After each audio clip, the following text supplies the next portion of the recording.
Assalamualaikum dan selamat sejahtera. Majlis akan dimulakan sebentar sahaja lagi pada jam 9.15 pagi.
Dari nilai pergi ke Seremban, terus ke dusun mencari manggis.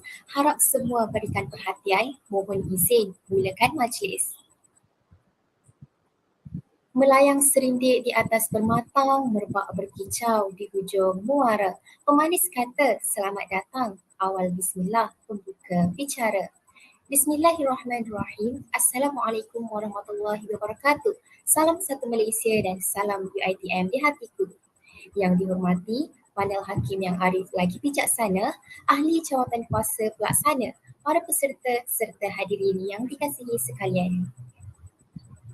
Alhamdulillah, bersyukur kita kehadirat Allah Subhanahu Wa Taala kerana dengan izin Dia dapat kita bersama-sama memeriahkan majlis kita pada pagi ini, iaitu Pertandingan Pusingan Akhir Pengajaran Mikro Minggu Kreativiti Pendidikan sesi 2022. Pada kesempatan ini, majlis mengucapkan selamat datang dan amat mengalu-alukan kedatangan para hadirin sekalian dalam sesi maya kali ini.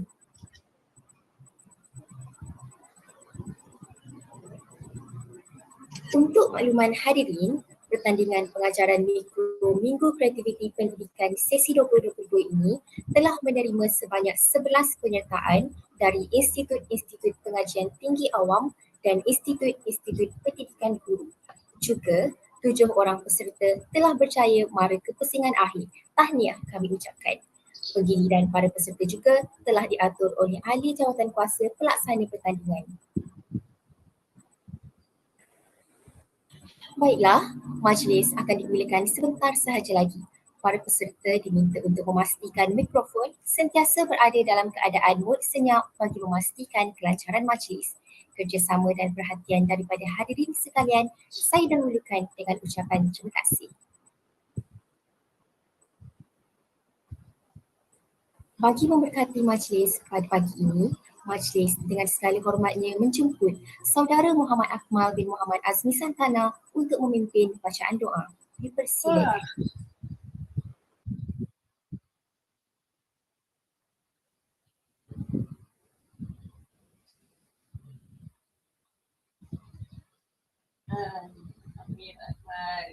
Al-Fatihah. Bismillah.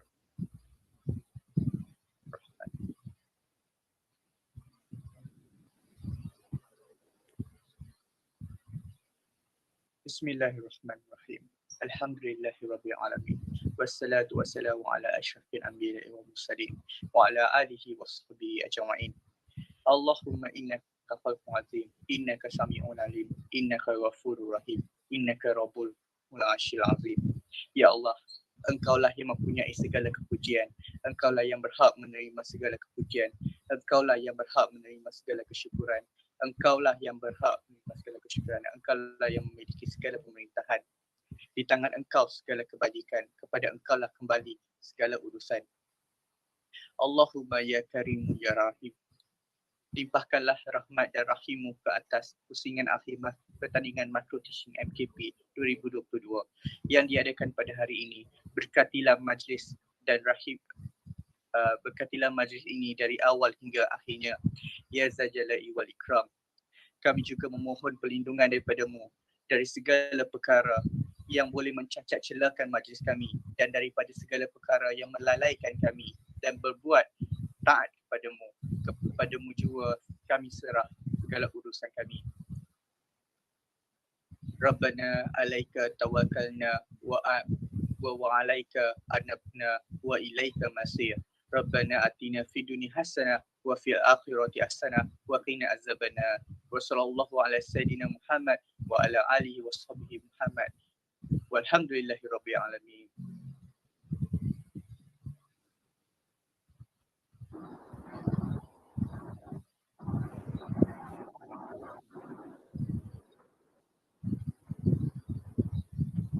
Amin, amin, amin ya Rabbal Alamin. Majlis merakamkan setinggi-tinggi penghargaan dan terima kasih kepada Saudara Muhammad Akmal bin Muhammad Azmi Santana atas bacaan doa sebentar itu tadi. Hadirin dan hadirat, seterusnya majlis diteruskan lagi dengan nyanyian lagu Negaraku dan lagu Wawasan Setia Warga UiTM.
Bersatu kita warga UiTM, kita bangsa perkasa, taat dan setia untuk negara, penuh semangat wajar.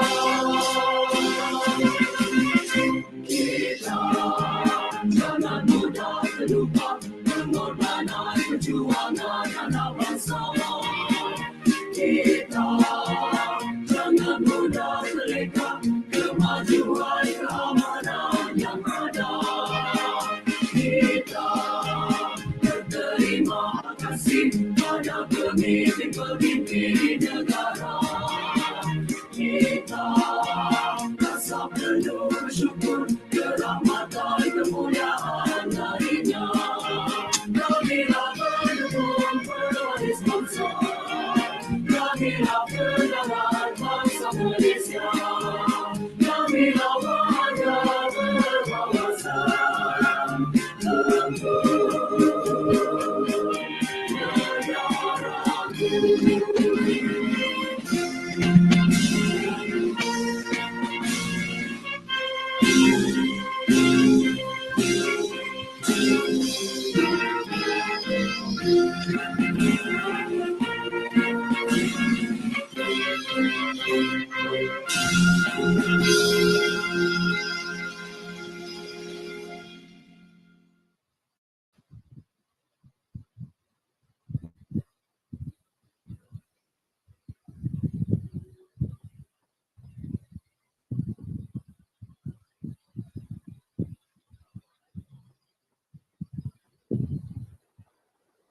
Hadirin yang dihormati sekalian, selamat datang ke pertandingan pusingan akhir Pengajaran Mikro Minggu Kreativiti Pendidikan sesi 2022.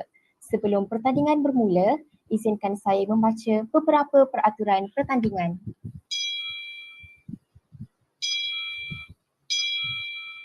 Pertandingan ini terbuka kepada semua mahasiswa program pendidikan di Institut Pengajian Tinggi Awam IPTA dan Institut Pendidikan Guru IPG. Setiap penyampaian pengajaran mikro hendaklah memperuntukkan masa antara 15 ke 20 minit sahaja. Loceng akan dibunyikan sekali 1 minit sebelum tamat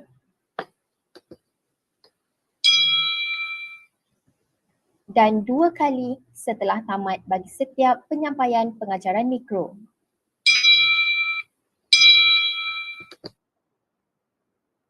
Penyampaian mikro selepas loceng penamat dibunyikan tidak akan diberi markah.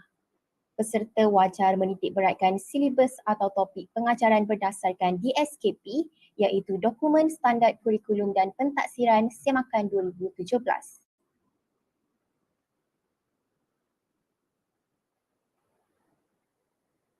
Peserta bebas mengaplikasikan pelbagai kaedah pengajaran mikro, contohnya melalui konsep permainan. Peserta disarankan berpakaian yang melambangkan sifat seorang bakal pendidik seperti berpakaian kemas dan memakai tanda nama. Peserta dinasihatkan untuk tidak menyentuh mana-mana isu sensitif seperti agama, politik dan perkauman dalam penyampaian pengajaran mikro. Kegagalan peserta memenuhi syarat-syarat yang telah ditetapkan akan menyebabkan peserta digugurkan serta-merta daripada pertandingan.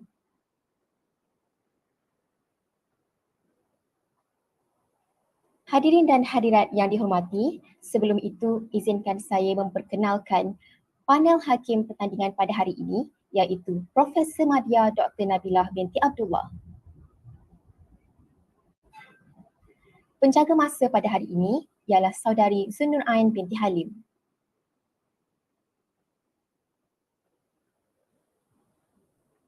Tuan-tuan dan puan-puan yang dihormati sekalian, pertandingan akhir pengajaran mikro Minggu Kreativiti Pendidikan sesi 2022 dimulakan sekarang. Untuk itu, majlis dengan sukacita menjemput peserta pertama untuk menyampaikan pengajaran mikro beliau. Dipersilakan Saudara Alif Taqwa bin Mazuki dari Universiti Utara Malaysia.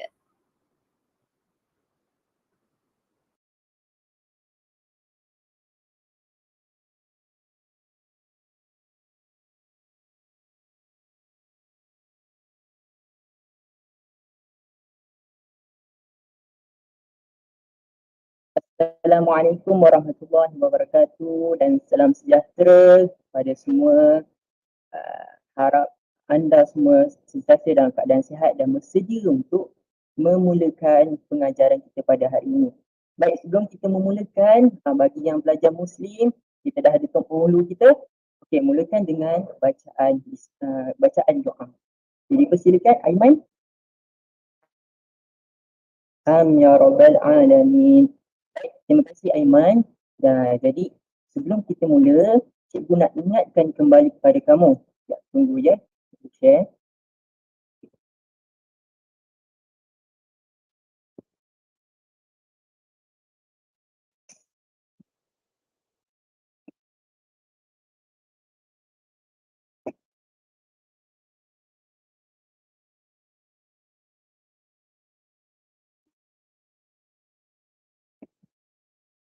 Okay, baik. Sebelum kita mula, cikgu nak ingatkan kembali peraturan kelas kita iaitu PDPR. Selamat datang ke PDPR, prinsip kawanan ini. Okey, yang pertama, matikan mikrofon ketika cikgu bercakap. Kemudian tekan raise hand, butang raise hand sebelum bersuara, ataupun apabila cikgu menyuarakan suara nama anda boleh onkan pada mikrofon itu untuk bersuara. Kemudian buka kamera bagi yang mampu, barulah kita boleh wujudkan komunikasi antara kita. Anda boleh melihat cikgu, cikgu boleh lihat anda. Kemudian sentiasa berada dalam keadaan yang selesa. Ingat, kita adalah satu keluarga, prinsip perkaunan untuk belajar. Sehinggalah kita ke tingkatan 5.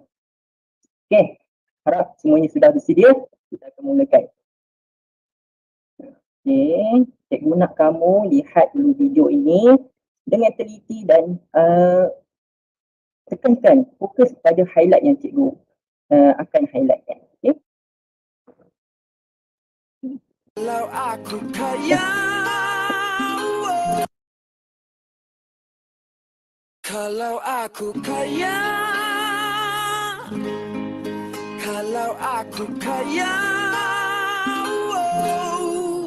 aku nak gaya hidup aku berubah. Alangkah indah kalau dah tak susah. Jadi pemilik bukan sewa rumah. Makan tak habis, minum tak sudah. Bil api air semua bayar awal. Tulis cek selama tak risau batal. Masuk dalam bank semua menumpuk. Dalam akaun ada banyak kosong.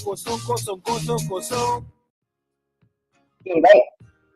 Sebelum lagu habis, cikgu dah highlightkan, iaitu pemilik, sewa, bil api air, bayar awal, cek dan bank.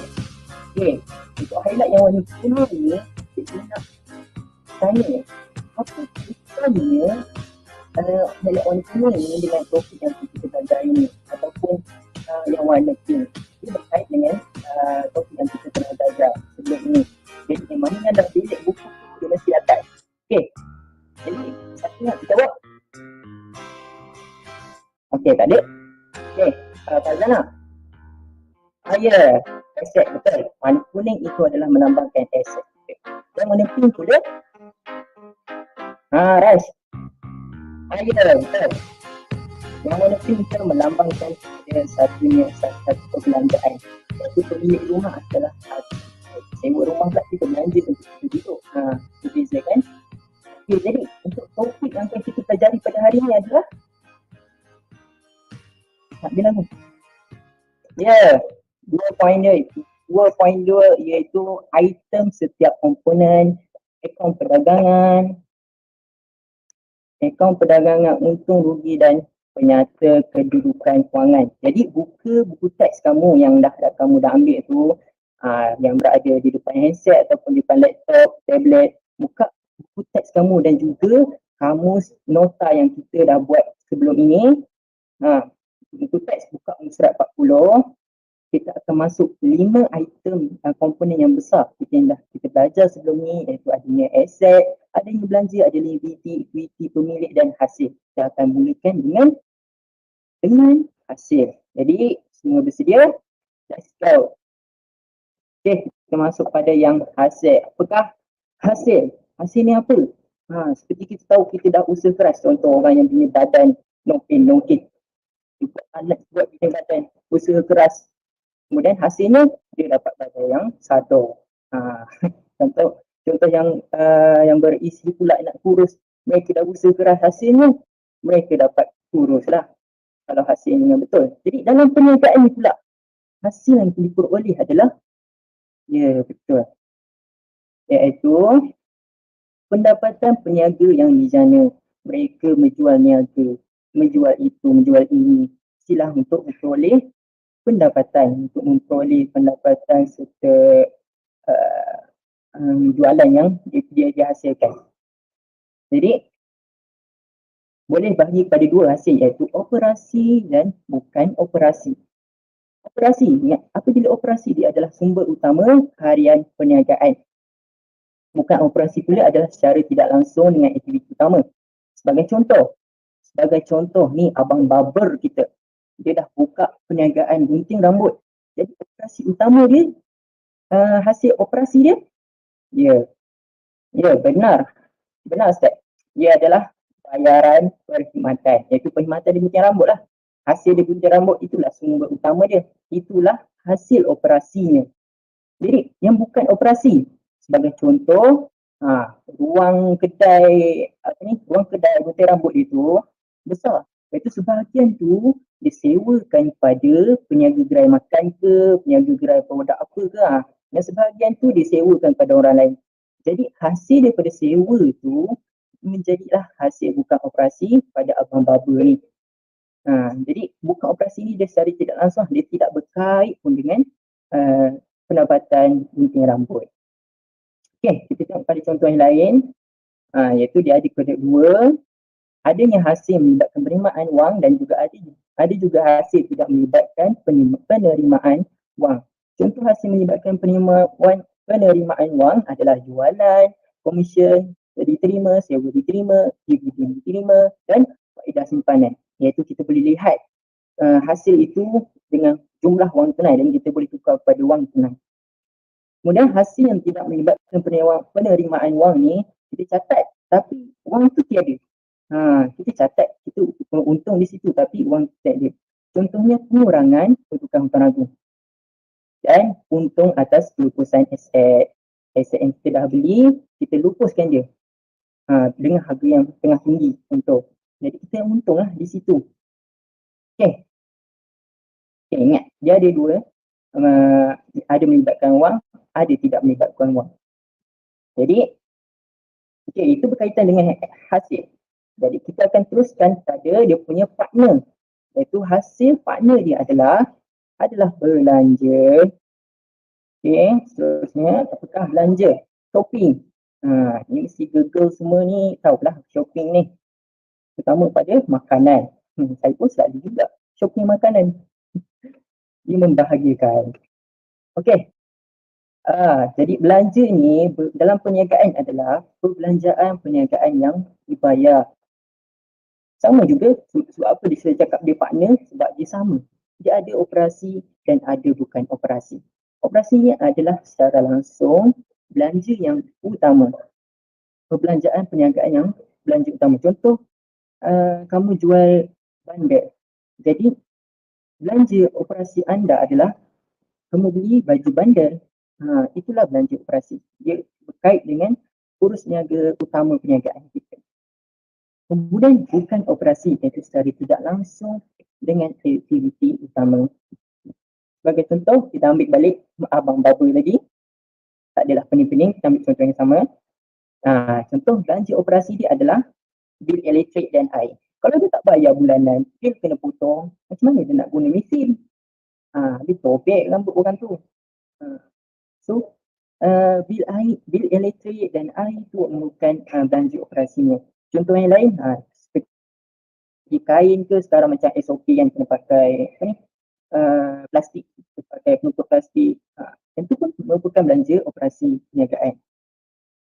Kemudian secara tidak langsung, contoh abang baba ni dia buat pinjaman bank, personal pinjaman.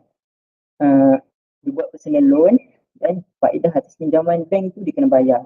Tapi tak kait pun dengan urus niaga mengunting rambut ni. Dia luar daripada aktiviti utama perniagaan.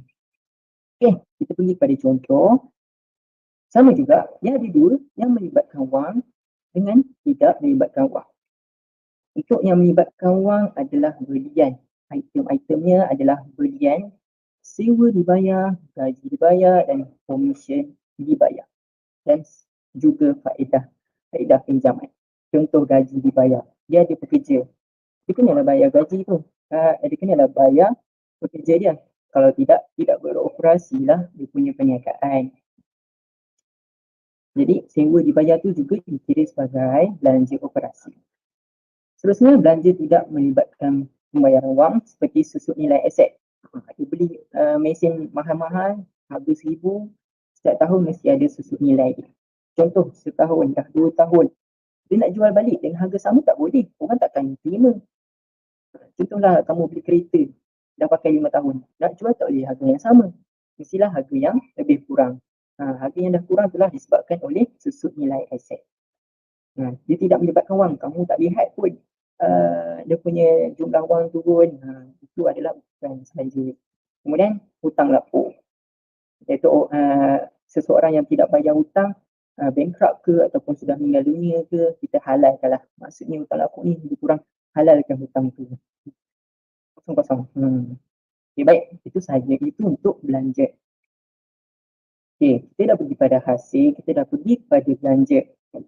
Ingat, adik-beradik pasangan dua ni, belanja dan hasil. Dan kita pergi pada bapa pada penyata kedudukan kewangan. Yang tadi adalah komponen akaun perdagangan untung rugi. Ini kita pergi pada penyata kedudukan kewangan. Jadi bapa utama dia, mak utama lah lebih kurang. Mak utama adalah aset. Jadi aset ni, kita tahu aset adalah harta untuk jana hasil. Kita ada harta, kita boleh jana hasil. Contoh seperti baba tadi. Harta dia apa? Aset dia apa? Mesin gunting. Mesin gunting rambut tu. Kalau tak ada benda tu, tak bolehlah dia jana hasil. Itu harta dia.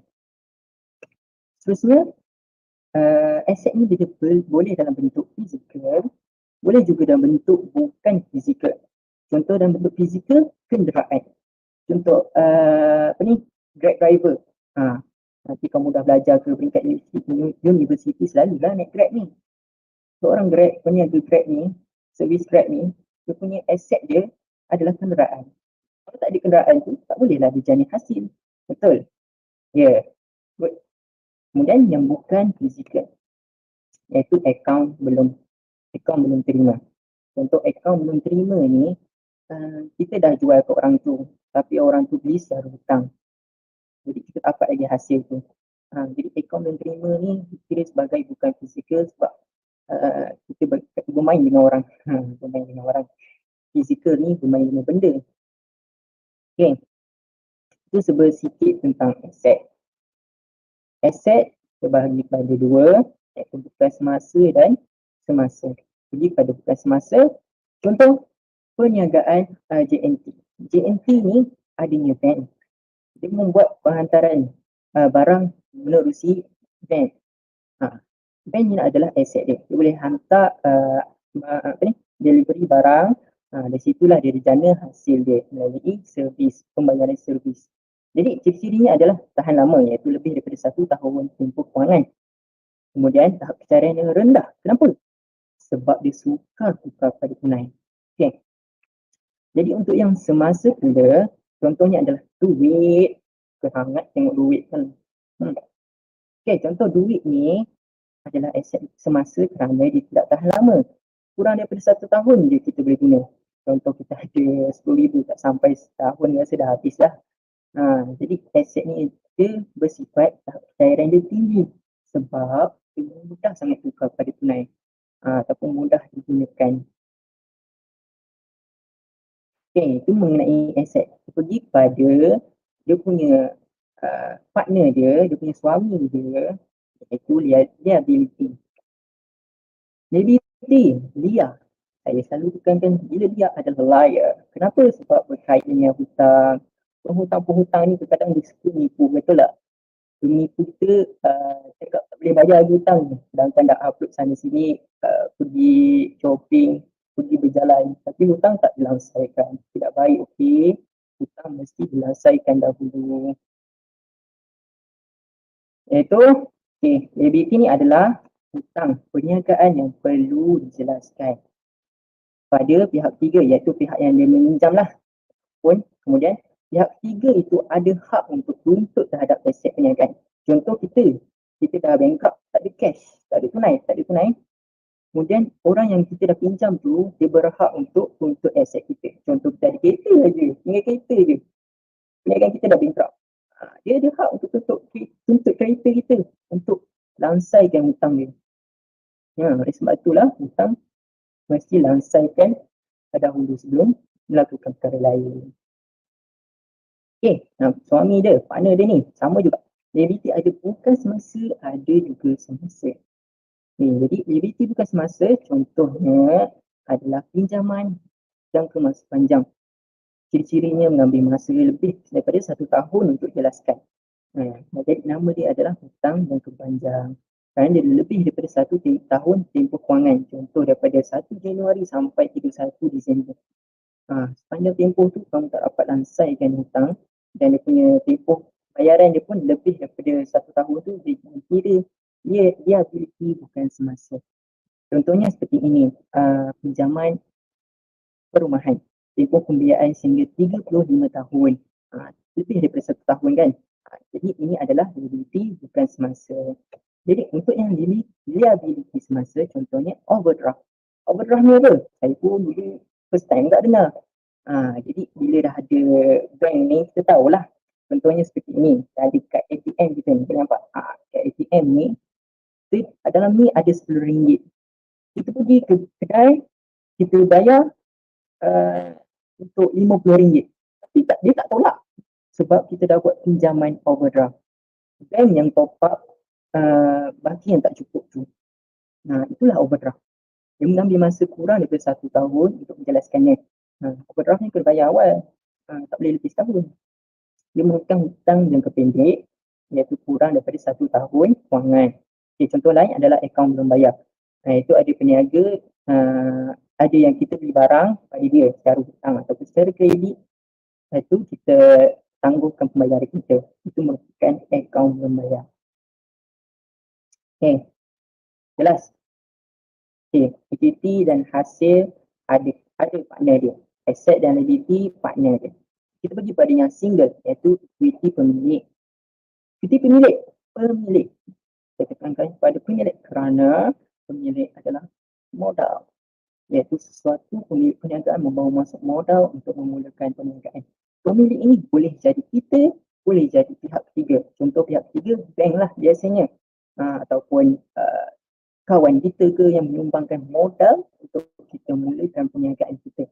Kalau tak ada modal, tak boleh start perniagaan. Contoh kita nak buka kedai bandar. Macam bandar je kan. Contoh kita nak buat kedai runcit lah kan. Nak sewa kedai, nak beli barang lagi. Kita buat pinjaman loan, pinjaman dekat bank untuk memulakan perniagaan. Jadi memulai pinjaman itulah dia jadi modal. Ataupun sebuah kedai ataupun rider foodpanda lah. Dia nak mulakan dia punya perjalanan perniagaan foodpanda dia dia gunakan motor dia sendiri untuk memulakan perniagaannya. Jadi motor tu dalam bentuk modal lah. Boleh nampak modal ni boleh dalam bentuk tunai, boleh dalam bentuk kenderaan ataupun apa sahaja aset. Okay, ingat ekuiti pemilik adalah modal tambah untung bersih, tolak rugi bersih, tolak ambilan. Okay, jadi dah jelas ya aset, belanja, ekuiti pemilik dan hasil. Okay, ada kerja rumah sikit. Kita dah nak habis ni. Sikit saja. Okey, buka surat 42 hingga 46 sebelum kita habis. Kejap kita classify. Catatkan nama-nama akaun yang ada dalam surat 42 sampai 46 dalam kamus yang kita buat. Okey, itu satu. Ni ada satu lagi. Tak apa, yang satu lagi tak payah catat. Saya nak kamu fikir saja. Kenapa cikgu susun aset, belanja, liability, equity, hasil dekat atas tangan yang ada tangan kanan, ada tangan kiri. Contohnya, seperti gambar dekat laptop ni. Cikgu bukan sesaja tau letak gambar tapak tangan tu, ada sebabnya. Kenapa aset cikgu letak di tangan kiri, belanja di tangan kiri, di tangan kanan, di tangan kanan, hasil di tangan kanan. Okey, jelas je? Okey, itu saja. Terima kasih. Kekal selamat dan jumpa lagi masa akan datang. Terima kasih sangat-sangat. Bye-bye.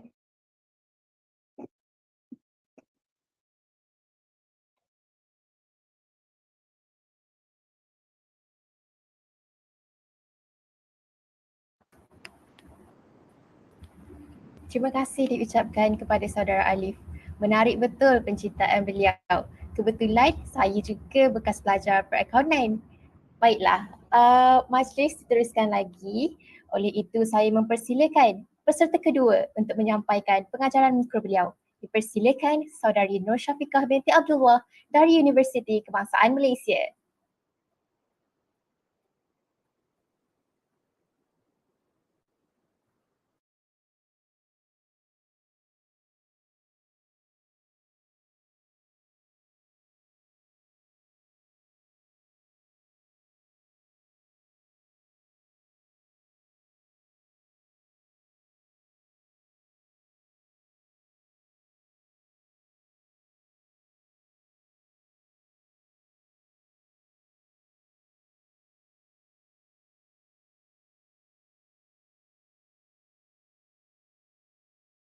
Assalamualaikum and a very good morning, everyone. I hope you are all doing well today. Before we start our lesson, as usual, this is our online class rules. First, be prepared. Second, be responsive when I ask questions or when I call your name, right? Third, turn on your camera if you are able to do so. And fourth, mute until you are required to talk. All right. So before we start our lesson, may I know how are you feeling today? There are so many characters to help you describing your feeling today. Choose one character to describe your feeling today. I can't hear you. Keep the response coming, guys. Unsure? I heard someone say nervous. All right.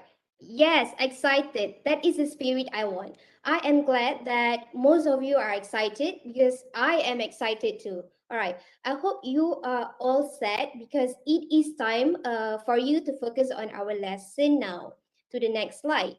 Guess what are we going to learn today? As I am going to show you these pictures. All right. What do we have here? We have Facebook, YouTube, Instagram, Snapchat. What else do you see on screen? Wang, can you name one social network? Sorry, can you name one picture that you see on the screen right now? Yes, good response, Wang. We have Discord and TikTok as well. All right, now, can you all guess what are we going to learn today?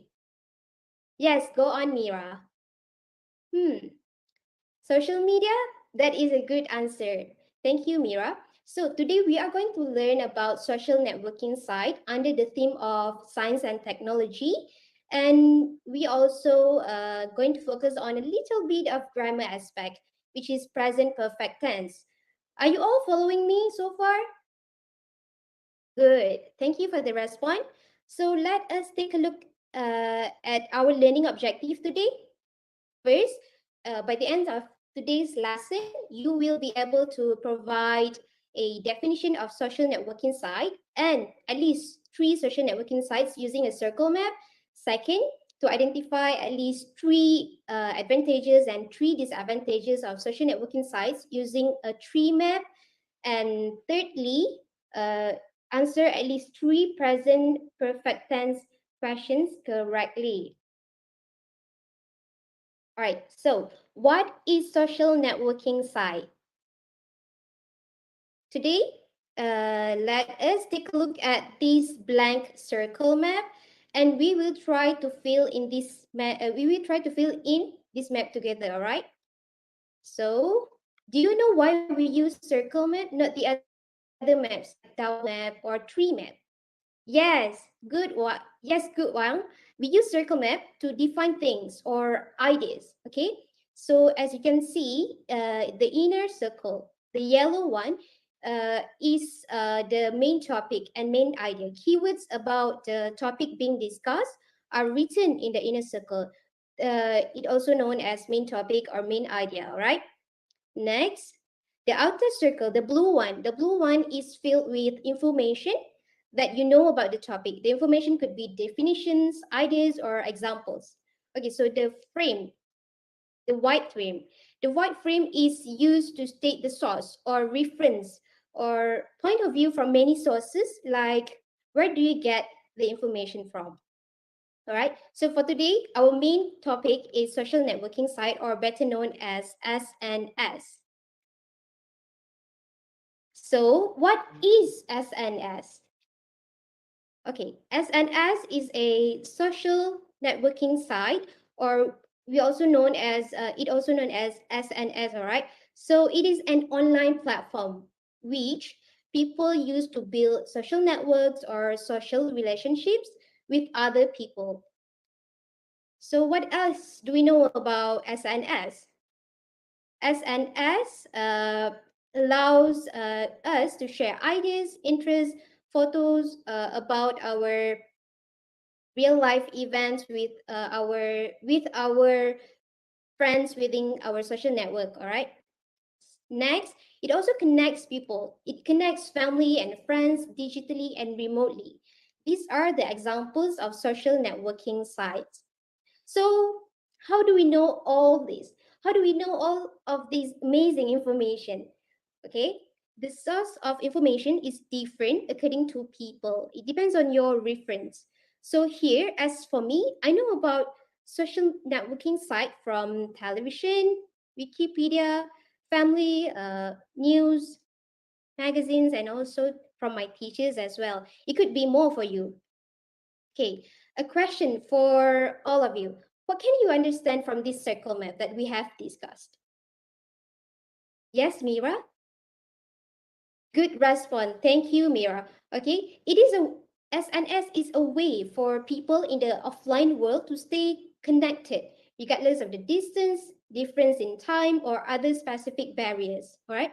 So people use online platforms such as Facebook, Instagram to build social relationships with other people. Do you agree, John?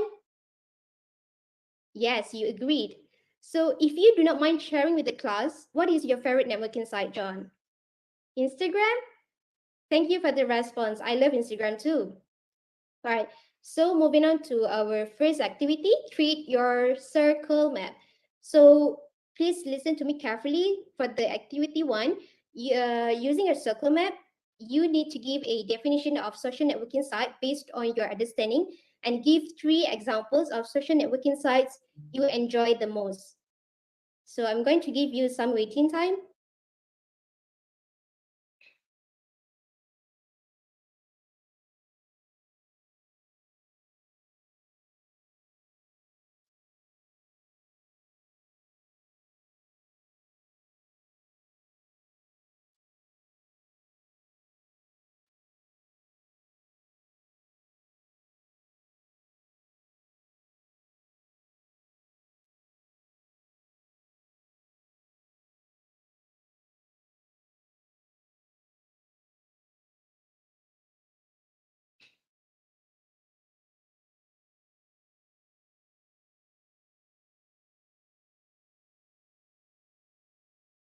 Remember, yeah, you can give your definition of social networking site based on your understanding.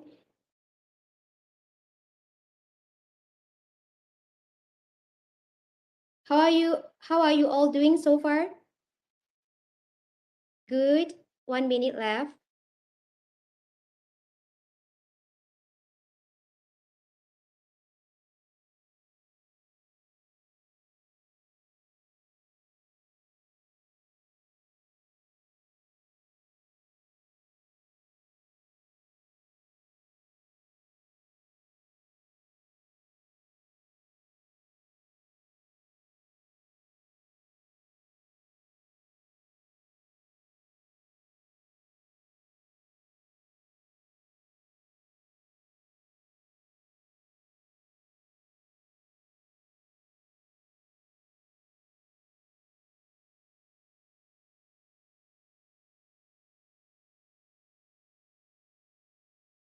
All right, brush up your answers.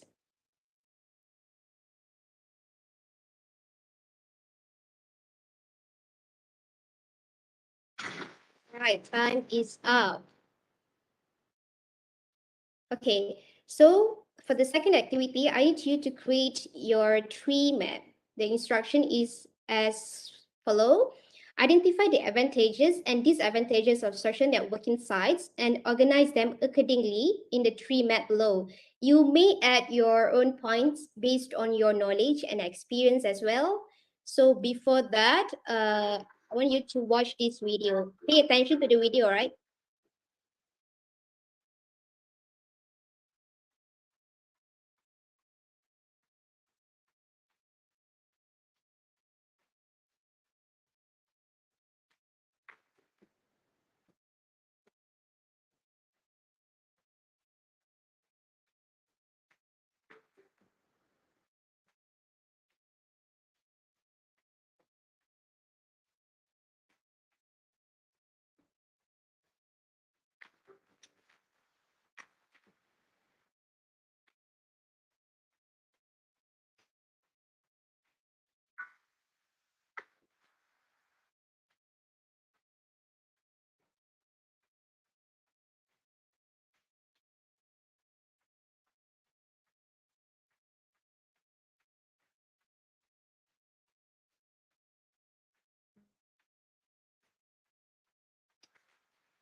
All right, so I'll be playing this video twice so that you can reconfirm your answers.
All right, so let's take a look at the answers.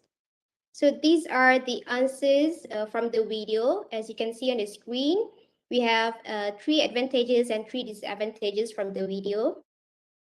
All right, so next, we are going to explore today's grammar, which is about present perfect. What is present perfect? It is a verb tense used to express actions that occurred at a non-specific time. So how is the structure, right? So it combines the auxiliary verbs of has, or have in the present tense, and the past participle. The past participle. So present perfect is to express an event that happened in the past, and it has present consequences. All right. So this is the structure of present perfect. We have subject. We also have auxiliary verb of have or has in present simple form, plus with past participle, plus participle of the main verb. All right. So next, how do we construct a present perfect sentence? Like for an example, I have walked. I is the subject. Have is the auxiliary verb of have in present tense, and walked is the main verb of past participle. So another examples of present perfect sentence that you can to make you understand, to help you understand this tense better is these three sentences.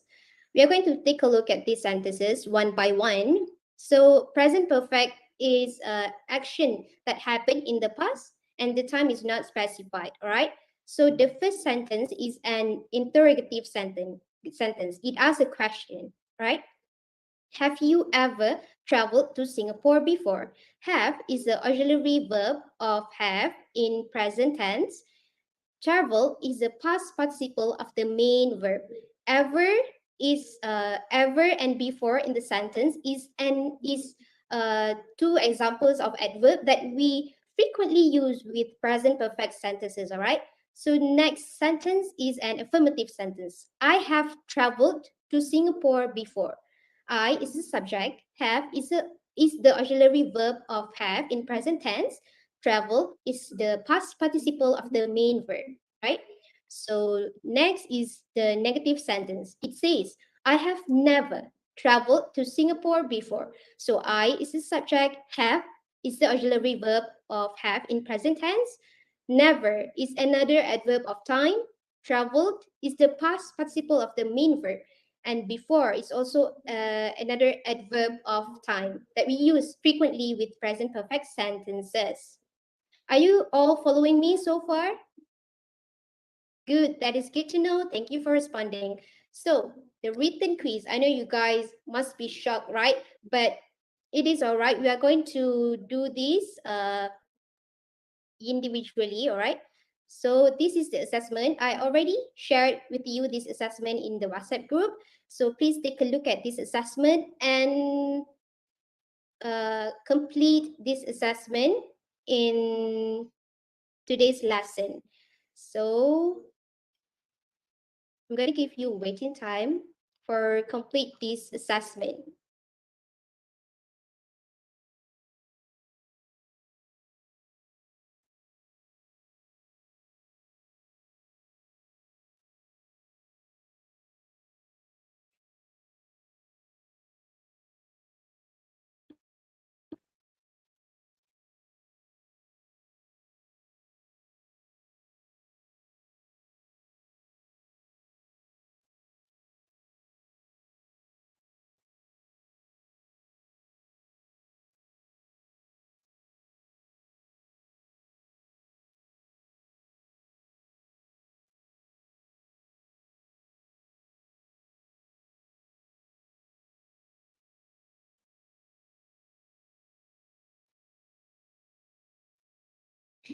How are you all doing so far? I hope you are doing well.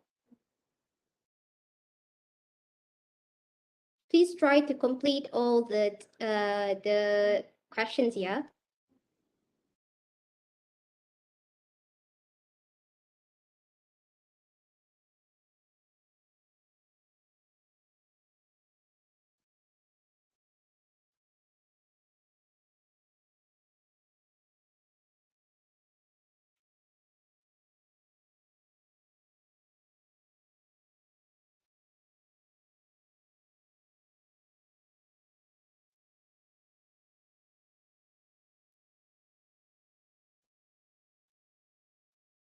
Another 20-second left.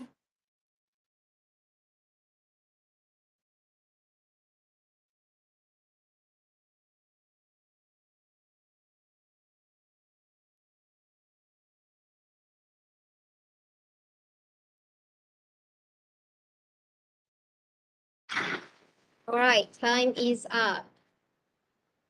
So if you do not manage to answer all the questions, you can submit to me by tomorrow so that I can give you personal feedback on your answers as well. So the reflection time.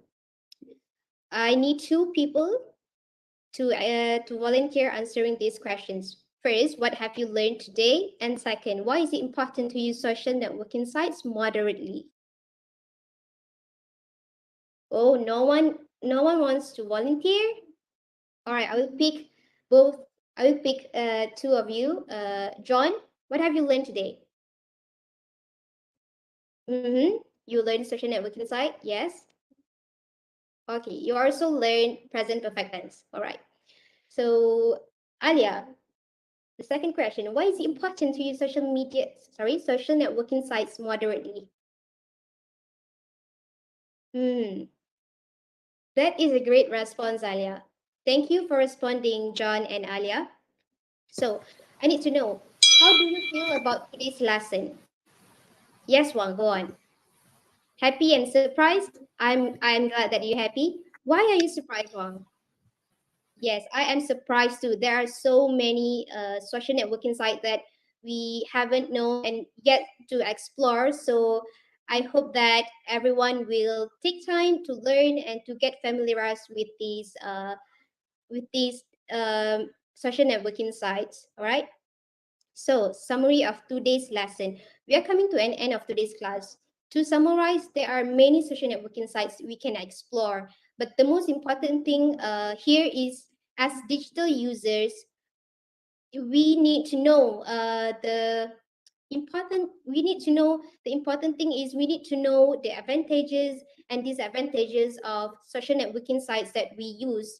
So, as a social media users need to use our social networking sites moderately. One of the disadvantage of SNS that we have discussed earlier is cyberbullying. So I would like to remind everyone here that it is our responsibility to prevent cyberbullying by building a positive digital environment. All right.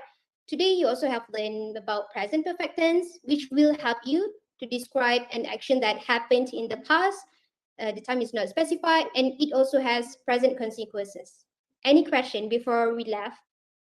No? That is a great response. So once again, I would like to thank all of you for the active participation. And yeah, stay safe. I will see you next week. Thank you.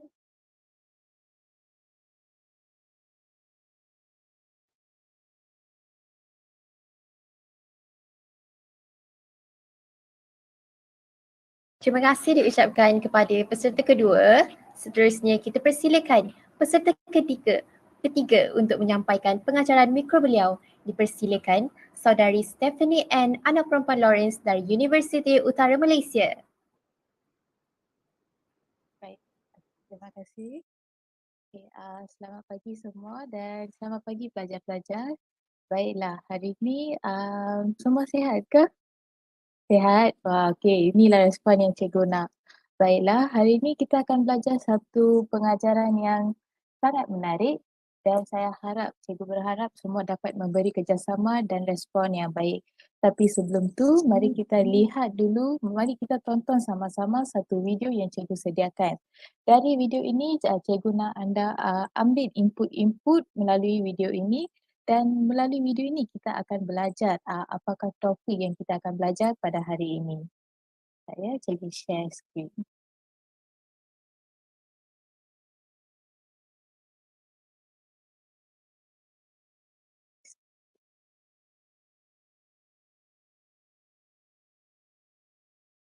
Okey, baik semua pelajar, saya harap semua dapat dengar dan ambil nota melalui video ini. Baik.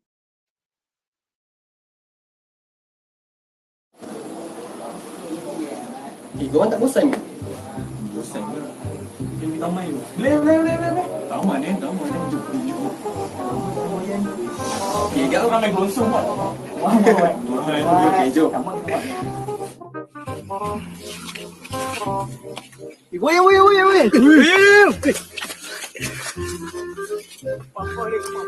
I like you. Kita takut.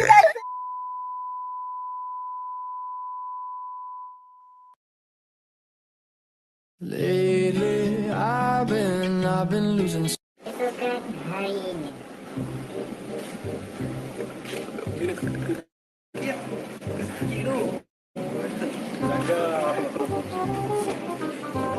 Apa dah GPS kan? Kau pergi belai tu. Ayat ke?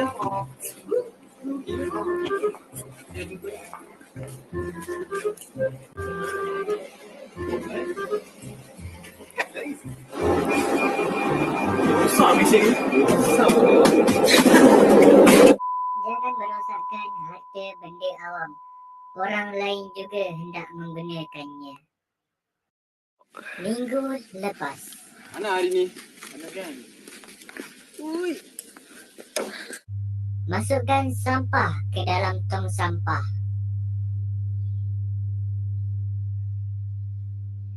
Jaga kebersihan alam sekitar.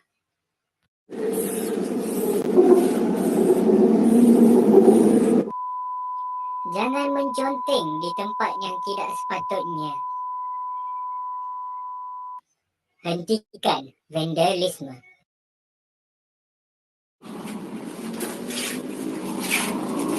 Apalah. Kau tahu? No? Cuba kau try ni, Nas. Janganlah. Ni nombor polis lah. Bukan selalu pun. Nanti kena dia berpasu je mana? Tak apa. Kita cakap je lah. Dia bukan tahu kita siapa. Okay. Tak nampak muka tak? Kau duit pun tak masuk lagi. Agak. Bayarlah. Dah lah. Tak payahlah. Dah baliklah. Alah. Bukan tahu. Salah lah aku. Okay dah, jom. Aduh. Jangan lakukan panggilan palsu. Anda mampu mengubahnya. وأحسن كما أحسن الله إليك.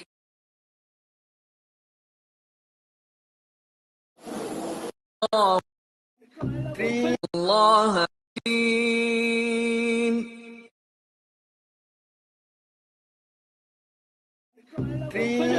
Dah bro. Kita nak masuk konten. Dah? Jangan. Dah belum? 3, 4.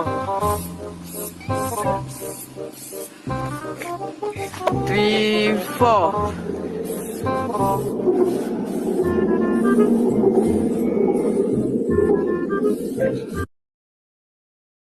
Okey, baiklah pelajar. Setelah anda menonton video tersebut, apakah yang anda faham tentang video yang anda lihat tu? Cuba tadawali dia ke? Baik, kalau macam tu cikgu terpaksa panggil nama ya. Okey, Ali. Ya, okey betul, boleh diterima, adab di tempat awam. Lagi? Merosakkan harta benda, bagus Alia. Lagi? Menconteng dinding, ya betul. Jadi topik yang kita akan belajar pada hari ini adalah adab di tempat awam. Jadi ada tak siapa tahu apa yang dimaksudkan dengan maksud adab? Adab. Ya betul, John, apa tu? Perlakuan ataupun kita akan sebut sebagai tingkah laku. Okay, maksudnya adab tu adalah tingkah laku serta tutur kata yang halus ataupun boleh dikatakan sopan, budi bahasa, budi pekerti yang halus dan juga kesopanan. Atau kita juga boleh mendefinisikan adab itu sebagai cara seseorang berkelakuan dalam sesuatu situasi tertentu. Seperti mana yang kita lihat pada video sebelum ini, ada sekelompok pelajar yang berkelakuan atau berkelakuan yang ke arah yang negatif dalam situasi di tempat awam. Baiklah. Boleh, apa pula yang dimaksudkan dengan tempat awam? Ada siapa? Tempat yang dikunjungi oleh ramai. Okey, bagus Alia. Lagi? Ya, taman permainan. Taman permainan itu adalah salah satu contoh tempat awam. Baik.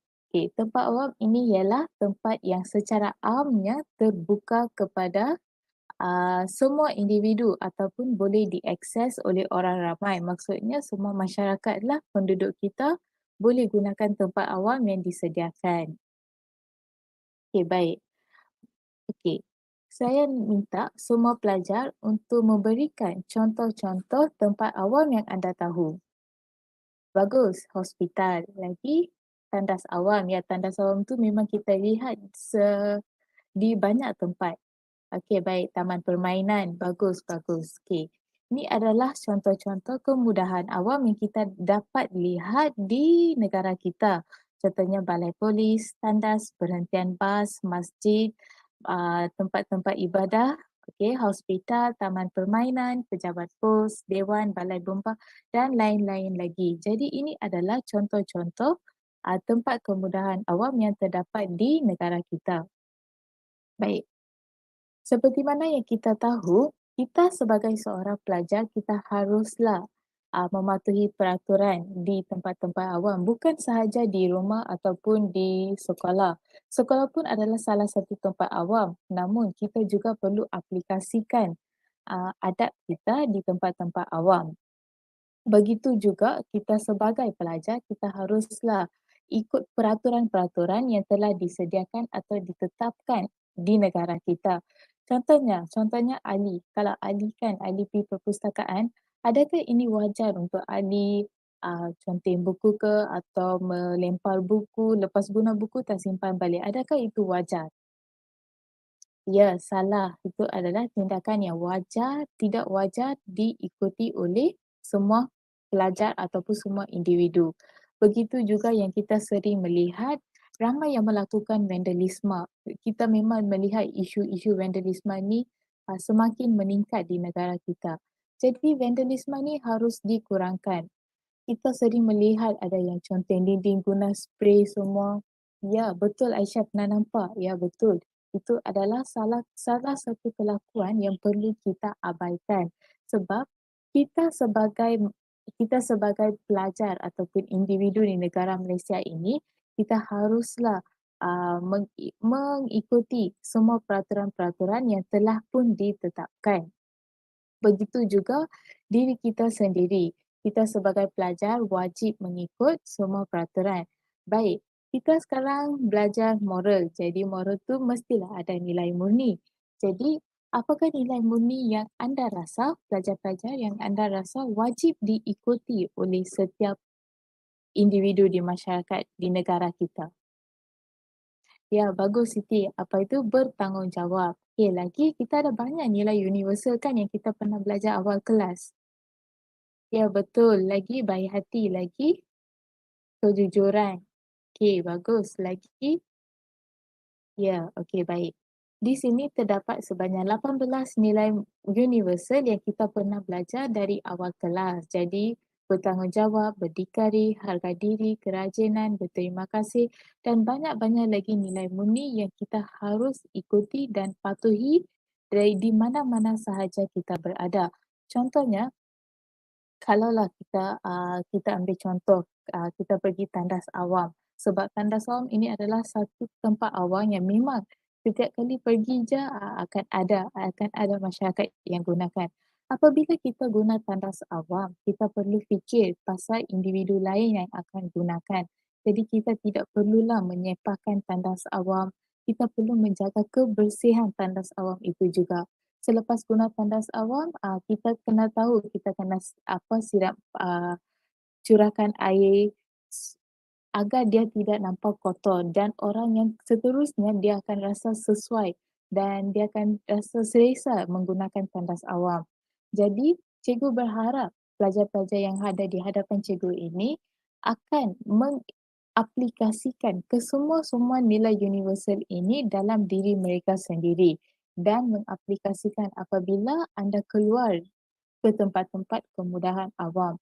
Sebab kita ni sebagai pelajar, kita haruslah menunjukkan contoh yang baik kepada individu yang lain. Agar individu lain tu pun dia akan ikut contoh yang kita tunjukkan. Jadi itu adalah antara nilai-nilai murni dan juga adab yang perlu kita ikut di tempat awam. Jadi, mari kita lihat apakah adab yang perlu kita lakukan atau perlu kita ikuti di tempat awam. Boleh tak pelajar-pelajar senaraikan berdasarkan fikiran anda dan juga pengalaman anda? Tidak menconteng dinding. Bagus, itu adalah satu adab yang perlu kita ikuti di tempat awam. Lepas tu, ada lagi tak? Ya, betul. Meletakkan balik barang yang telah kita gunakan di tempat asal. Betul, bukan sahaja di tempat kemudahan awam. Malah di rumah pun apabila kita telah selesai ataupun habis menggunakan sesuatu barang, kita perlulah letak balik di tempat asal agar kita tidak nampaklah ke kawasan di sekitar itu tidak bersepah dan orang lain pun selesa untuk menggunakan. Bagus. Lagi, Aisyah, beratur sebelum menaiki bas. Okey, ini adalah satu yang penting dan sangat-sangat perlu diikuti oleh semua individu. Tidak kisahlah nak naik bas atau nak naik train, kita perlulah beratur dulu dan juga menaiki kemudahan awam yang disediakan. Lagi, ya betul. Ini okey, betul Ali. Okey, ini cikgu nak tekankan di mana apabila kita pergi ke tempat kemudahan awam dan kita diri sendiri kita kena duduk, okey? Dan situasi ini dia macam kita lihatlah orang yang lebih memerlukan tempat duduk itu, apa yang kita perlu lakukan? Ya, bagus Aisyah. Kita perlu berikan tempat itu kepada orang yang lebih memerlukan. Contohnya orang tua ataupun ibu yang mengandung, orang yang tidak dapat berjalan ataupun orang yang sakit. Sebab diri kita sehat. Jadi kita perlulah beri kemudahan atau beri laluan kepada orang yang lebih muda, orang yang lebih tua ataupun orang yang lebih memerlukan. Jadi itu adalah salah satu adab yang perlu kita ikuti. Jadi di sini kita dapat melihat kita ni sebagai pelajar moral dan juga nilai murni yang kita ikuti dalam kehidupan seharian kita. Okey, ada lagi tak yang nak berkongsi? Apakah adab yang pernah anda lihat atau pernah anda lalui dalam diri anda? Okey, betul tu Kumar. Di taman permainan, kita haruslah menggunakan setiap permainan dengan elok. Okey, bagus. Okey. Tadi kita lihat video tu kan, kita lihat kan cara dia orang bermain, dia berdiri atas tu. Itu adalah salah. Jadi apa yang kita perlu ikut adalah ikut peraturan. Macam mana nak main, kita ikut dan bermain dan jangan merosakkan sebarang kata permainan. Jadi itu adalah sedikit adab-adab dan kita perlulah patuh. Kita tahu, kita dah dewasa, jadi kita tahu yang mana betul, yang mana salah. Jadi cikgu cuma harap yang pelajar-pelajar cikgu ni ikut peraturan dan adab yang telah ditetapkan. Kita janganlah membawa nama negara kita ni berturun. Jadi cikgu harap anda semua ikutlah nilai murni dan juga adab yang telah awal-awal ditetapkan. Baik, untuk menguji, anda faham tak apa itu adab dan apa yang perlu dilakukan di tempat awam? Mari kita semua sama-sama bermain satu kuis dan kita sama-sama menjawab kuis itu tersebut. Jadi apabila cikgu bertanya soalan, saya harap cikgu pelajar dapat menjawab soalan itu kepada cikgu balik. Baik ya, sekejap cikgu share screen balik.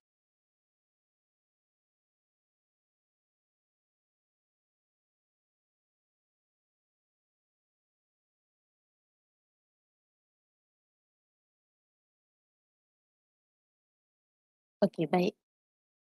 Okay. Di sini cikgu terangkan dulu, di sini akan ada satu ayat dan ayat itu akan ada tempat kosong. Jadi ada 3 pilihan, jadi pelajar beritahulah dekat cikgu ayat perkataan mana yang sesuai untuk kita gantikan dalam ayat tersebut. Jadi ini lebih kepada adab ataupun perlakuan di tempat awam yang kita baru sahaja belajar tadi. Okey, kita mulakan ya. Kita sama-sama menjawab.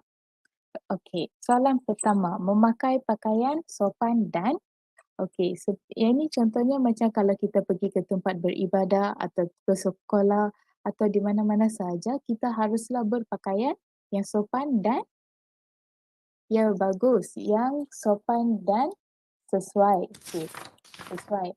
Bukan bergaya, bukan yang baru. Yang itu tidak memberi kepentingan. Yang memberi kepentingan adalah sopan dan sesuai. Di mana sahaja kita pergi, kita haruslah berpakaian sopan dan juga yang sesuai mengikut tempat yang kita hendak pergi. Okey. Seterusnya, berkelakuan tempat kosong di tempat awam. Okey, kita haruslah berkelakuan macam mana? Kita haruslah berkelakuan seperti ya betul, berkelakuan sopan di tempat awam. Kita tidak bolehlah berkelakuan seperti jahat ke ataupun merosakkan kita macam tidak leka macam tu kita tidak boleh buat. Kita haruslah sopan di tempat awam, tidak kisah di tempat awam tu di perpustakaan ke, di balai polis ke, di hospital ke, di hadapan orang tua, kita haruslah bersopan di hadapan orang ramai. Okey, baik. Yang ni adalah salah satu ayat yang cikgu nak anda pasti tahu dah, membuang sampah ke dalam tong sampah. Ya, bagus semua pelajar, membuang sampah ke dalam tong sampah. Kita sering melihat bukan sahaja di tepi jalan, namun ada juga masyarakat yang membuang sampah luar dari kenderaan di tengah-tengah jalan raya. Itu adalah salah satu perbuatan yang tidak harus diikuti dan itu adalah salah dan itu adalah bukan adab yang perlu dicontohi. Jadi kita haruslah membuang sampah ke dalam tong sampah. Tunggu sehingga sampai ke sesuatu lokasi atau destinasi dan barulah anda membuang sampah itu ke dalam tong sampah. Kita sebagai masyarakat, kitalah yang perlu menjaga kebersihan di negara kita. Okey? Okey, so far pelajar-pelajar boleh ikut kan? Boleh? Okey, bagus semua, bagus. Okey, kita pergi ke soalan yang seterusnya. Menggunakan kemudahan awam dengan maksima. Maksima tu kalau kita habis guna semua, kita tak bagi ke peluang ke orang lain. Ya, betul Ali. Apa itu? Baik. Baik. Okey. Kenapa baik? Kenapa bukan sesuka hati dan maksima? Betul, sebab kita perlu berikan peluang kepada masyarakat ataupun individu yang orang lain. Sebab kemudahan ini adalah kegunaan untuk setiap individu dan juga untuk semua masyarakat. Jadi kita perlulah gunakan dengan baik dan individu atau masyarakat yang seterusnya akan gunakan semula kemudahan awam yang telah pun disediakan. Okey, kita pergi ke soalan yang seterusnya. Menggunakan air ditandas mengikut. Okay, ini adalah satu situasi yang sering kita lihat di mana menggunakan air, kita biarkan sahaja air pipe itu buka dan itu adalah salah dan itu adalah membazirkan air. Kita sebagai masyarakat dan kita tidaklah membazirkan air sebab kita juga lihat di negara-negara luar banyak yang tiada air, mereka hidup dalam keadaan yang tiada air. Jadi kita perlulah jimatkan air itu dengan mengikut betul Aisyah, mengikut keperluan masing-masing. Jadi itu adalah penting. Keperluan yang kita perlu sahaja. Kalau kita dah selesai, tutup balik air yang ditandas itu. Kita tidak perlu bazirkan air itu, biar saja buka. Okey, bagus. Baik, seterusnya memberikan tempat kosong kepada orang ramai. Memberikan apa tu? Memberikan wang?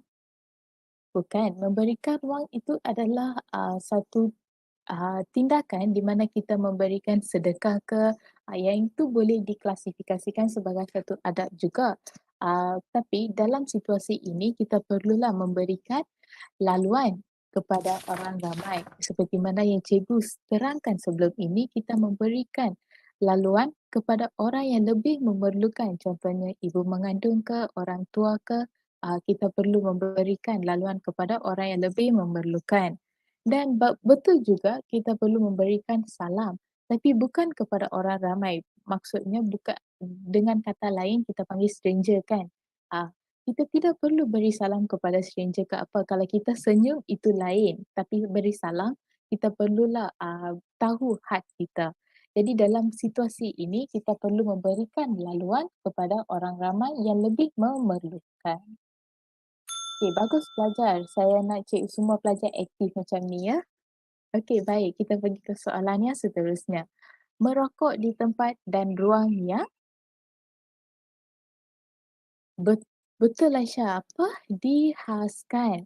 Okey, kita sering melihat dalam, kita memang melihat di semua tempat ramai yang merokok di tempat awam. Contohnya ketika menaiki bas ke di taman permainan, terutamanya di tempat kedai makan.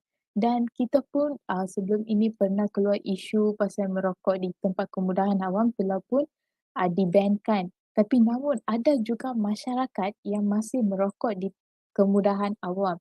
Jadi kita kalau boleh, kita bolehlah tegur dengan cara yang sopan untuk tidak merokok di tempat awam.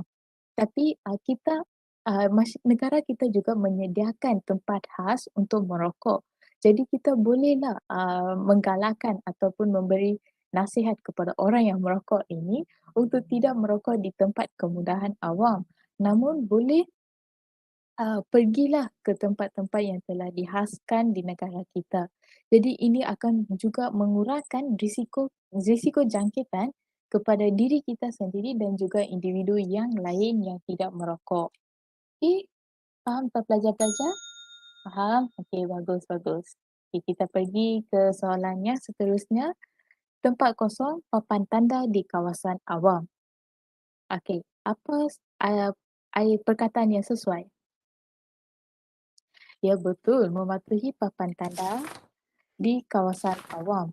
Okey, seperti mana yang kita tahu di negara kita memang ada banyak peraturan-peraturan yang ataupun undang-undang yang telah pun ditetapkan. Jadi kita ni perlulah baca fahami dan mematuhi arahan ataupun peraturan yang telah ditetapkan.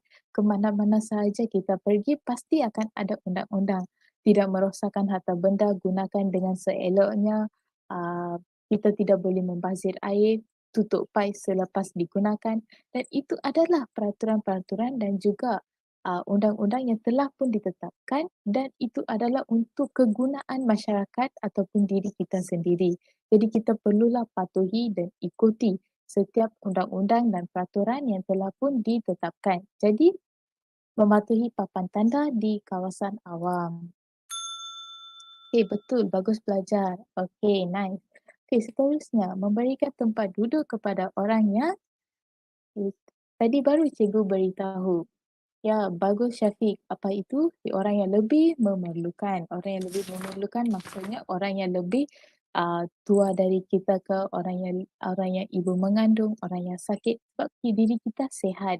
Apabila diri kita sihat, kita berilah orang yang kurang sihat itu, orang yang berilah tempat kemudahan tu kepada orang yang lebih memerlukan.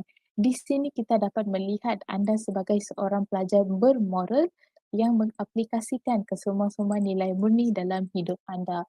Jadi ini adalah satu adab yang wajiblah perlu diikuti. Sebagai contoh, diri saya cikgu sendiri, cikgu sentiasa akan berikan tempat kepada orang yang lebih tua. Sebab kadang-kadang kita melihat mereka, kita rasa macam simpati. Kita pun anggap mereka sebagai ibu bapa kita juga. Jadi kita perlulah memberikan tempat duduk ataupun memberikanlah senyuman apabila nampak orang yang lebih tua ke orang yang lebih tua dari kita, ibu bapa yang lain yang lebih memerlukan. Okey, bagus belajar. Baik. Okey, soalan yang terakhir. Sentiasa memberikan apa ayat perkataan yang sesuai di sini? Sedekah, sedekah itu bagus juga untuk sentiasa memberikan. Namun ada juga yang mengambil kesempatan untuk mengambil duit dari kita. Jadi kita perlulah berhati-hati. Jadi dalam situasi ini kita perlulah memberikan, bagus Aisyah, perlu memberikan senyuman. Dari di sini, kenapa cikgu kata sedekah itu kurang baik? Ya betul, sebab mungkin ada individu yang mengambil kesempatan. Jadi itu adalah sedikit bahaya, namun kita perlulah berhati-hati dalam berjumpa dengan individu yang lain. Okey, memberikan makanan itu pun adalah satu yang bagus, namun kita perlulah memberikan makanan itu bukan dari segi nak kata dari segi begitu saja. Namun Maaf mencelah. ya. Masa peserta ketiga dah tamat ni, mungkin boleh teruskan kepada konklusi. Okey, boleh maaf ya. Okey, sentiasa memberikan senyuman. Jadi itu sahaja kuis kita pada hari ini. Baik, itu sahaja untuk pengajaran kita. Jadi cikgu berharap semua pelajar dapat ikuti pengajaran kita dan aplikasikan apa yang cikgu telah ajar, dan pada kelas yang akan datang kita akan belajar yang bab yang seterusnya. Jadi cikgu berharap anda balik rumah dan belajarlah bab yang seterusnya. Okey, itu sahaja dari cikgu. Kita jumpa pada kelas yang akan datang. Baik, terima kasih semua. Jumpa lagi.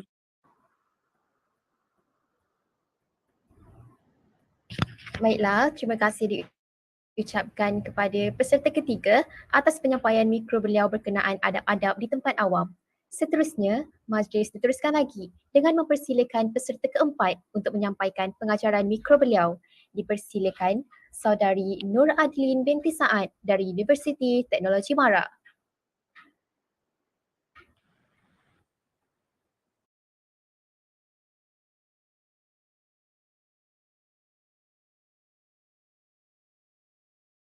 Bismillahirrahmanirrahim.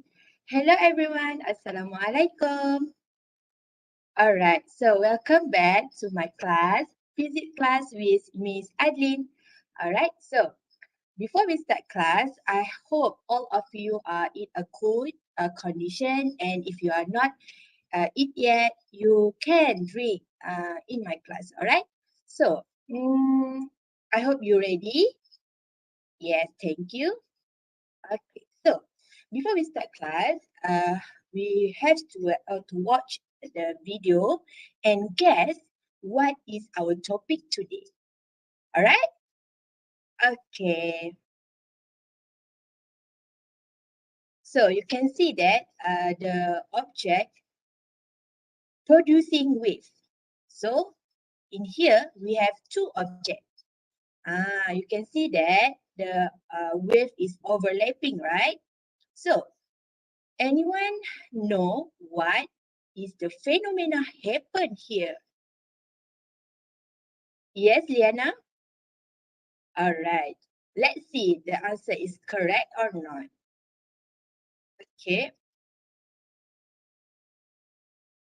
Yes, the answer is wave interference. Are you excited? Good job. All right. So, by the end of this lesson, students are able to first explain the principle of superposition of wave. Second, state the type of wave interference. Third, solve problem of wave interference, and last but not least, analyze how wave interference can be related in our daily life. All right. So for the education emphasize, by the end of this lesson, students are able to define the principle of superposition of wave. Second, state two types of wave interference.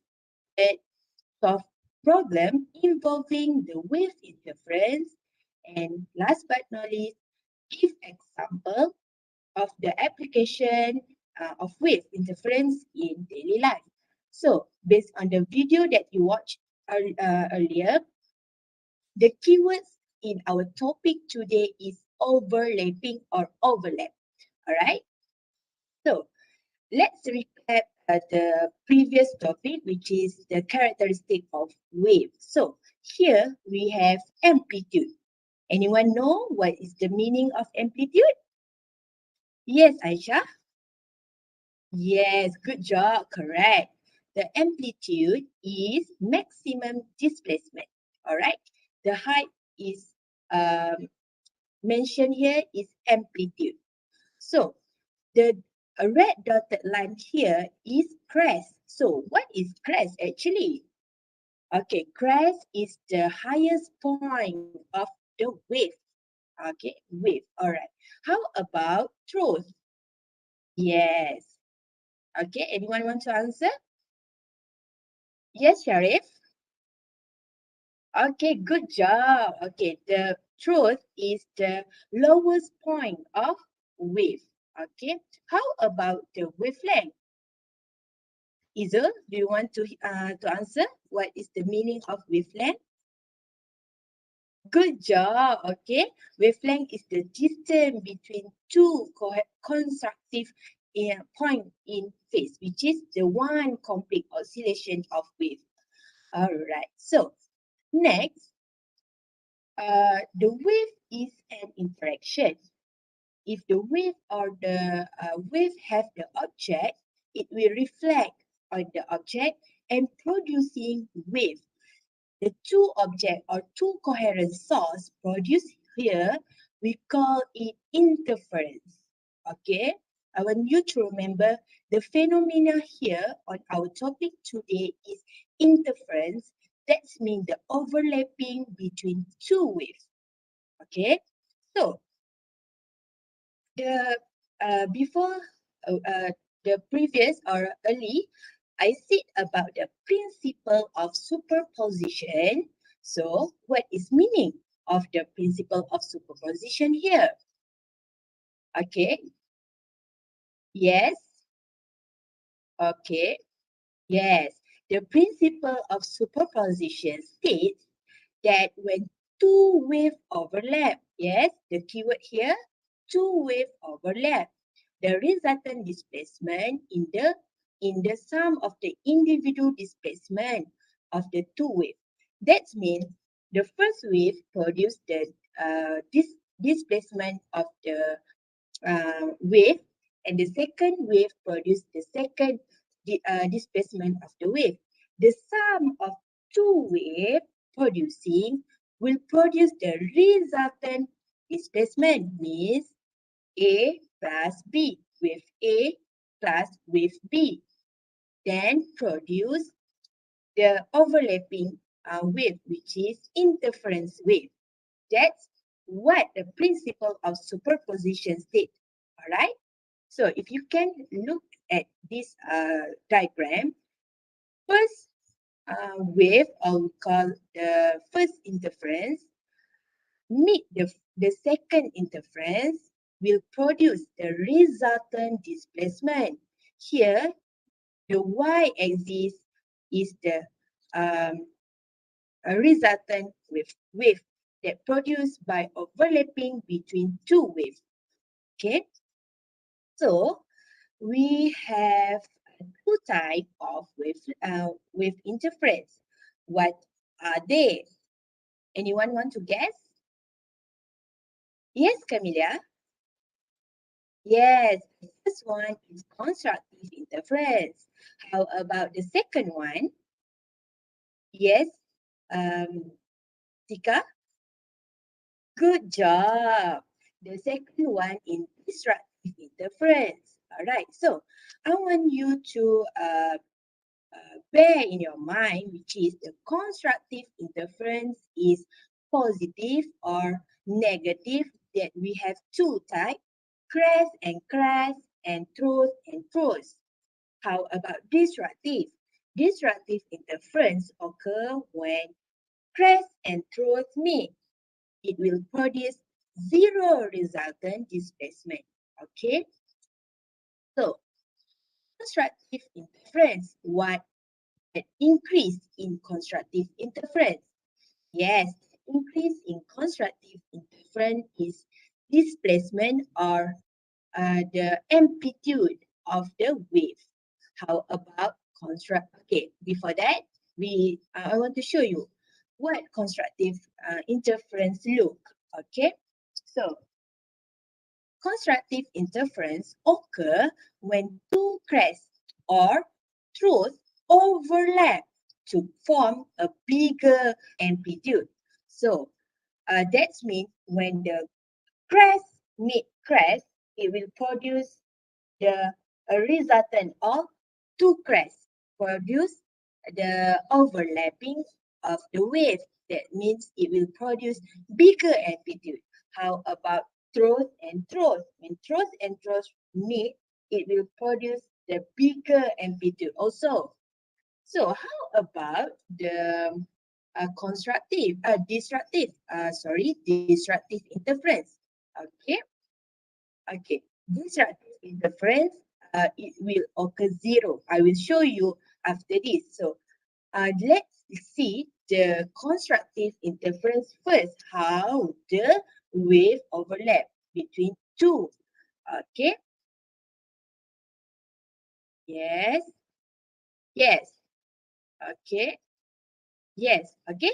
You can see that it will produce the bigger amplitude. Why? Because of increase in displacement. All right. Okay.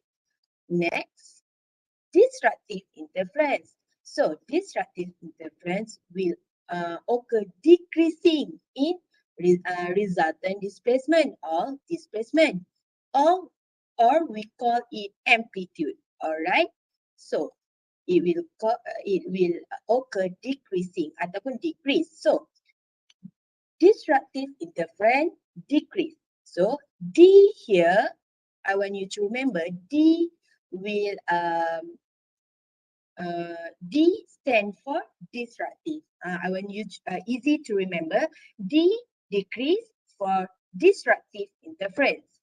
All right. So how disruptive interference occur? Disruptive interference occur when a crest and a throws are in overlapping to produce lower or zero amplitude. Why? I will show you the calculation after this. Why it forms zero amplitude. Okay. So this is how disruptive interference look. Okay. Yes. Okay. They are not meeting or performing the bigger amplitude. It just lower the amplitude or zero amplitude will occur here. All right. So I hope you are in me. If you are not understand, you can you can ask me at the end of this lesson. All right. So okay. So how wave interference problem can be solved, or how to solve the wave interference? All right. So wave interference can be solved using this equation, which is y1 plus y2 equals to y3. Y1, what is y1, teacher? Okay, y1 is the displacement of wave 1. So how about y2? Fazrul? Yes, good job.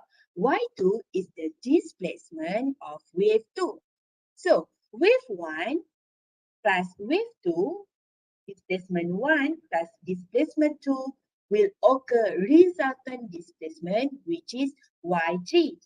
So if you are not can imagine how that produce, so let's look here. So this is the displacement. One is represent y-axis, which is the displacement.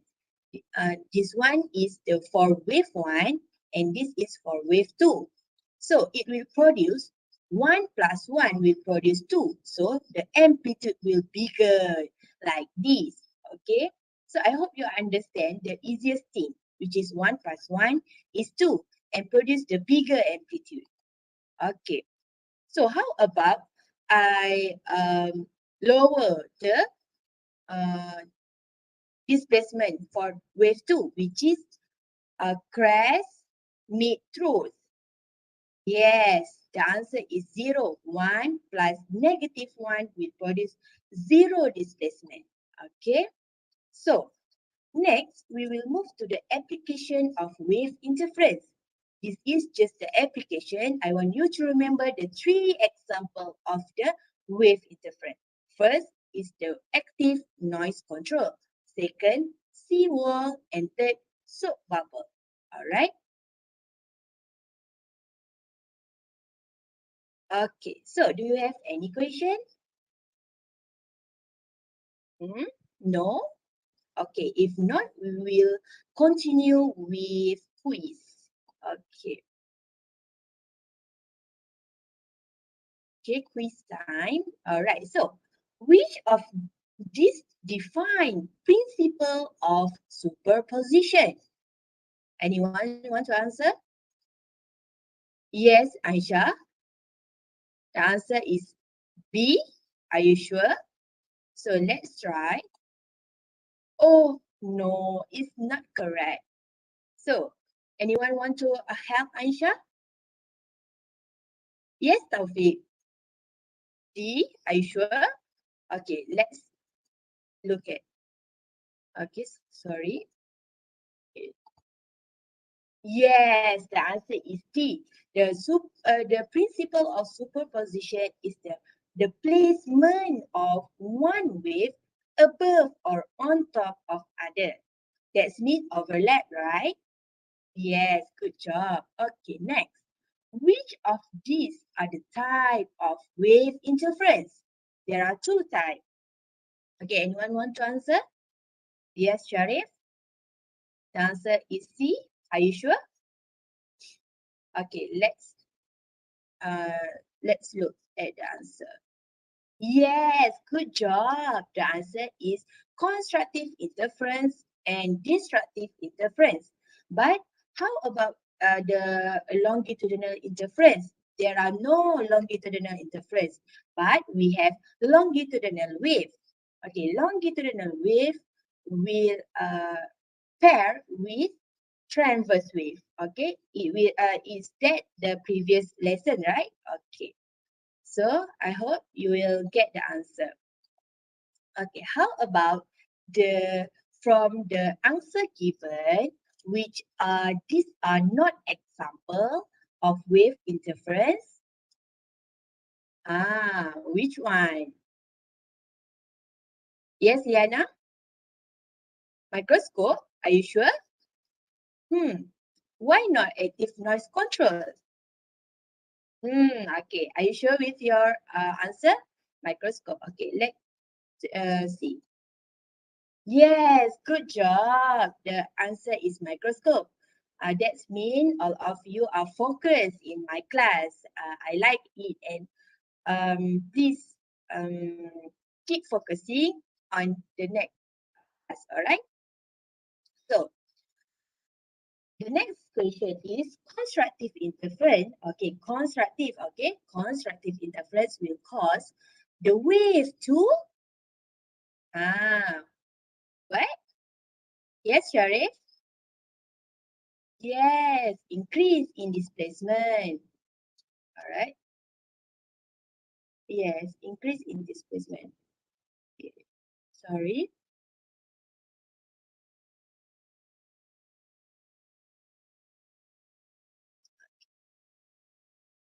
Okay. Yes, good job, Sharif. Increase in displacement. All right. So how about the displacement with 1 is 4, positive 4, and the displacement in with 2 is -10. What is the type of wave interference occur? That means positive come from the crest and negative come from the throat. So it will produce, yes, 0 amplitude or displacement. So if it will produce 0, it means decrease, right? So D here represent decrease. So the answer is destructive interference. Yes, disruptive interference. Okay, so finish all the question. That means all of you are good in this in this topic. So I hope you can get the input from my class. Okay, so this is the recap or the summary of our topic today, which is we have wave interference here. Wave interference is the phenomena. Okay, then we have the superposition. That means we have the principle of superposition. I hope you remember the definition of superposition. Next, we have constructive interference, which is between crest and crest or throat and throat, and will produce bigger amplitude. How about disruptive interference? Yes, it will decrease or will produce lower amplitude or zero amplitude. So, how we want to solve the problem? By using the equation which is y1 plus y2 equals to y3. Please remember. And the example, which is we have 3, the example. Okay. So, yes. So, for the next class, please scan the QR code to fill the feedback form. And from that feedback form, I will take your attendance. Then do the worksheet for today's topic for next Tuesday on the Google Classroom. Okay, I think that's all from my class. I hope all of you are in good condition and stay safe, and we will meet for the next class. Okay, bye. Assalamualaikum.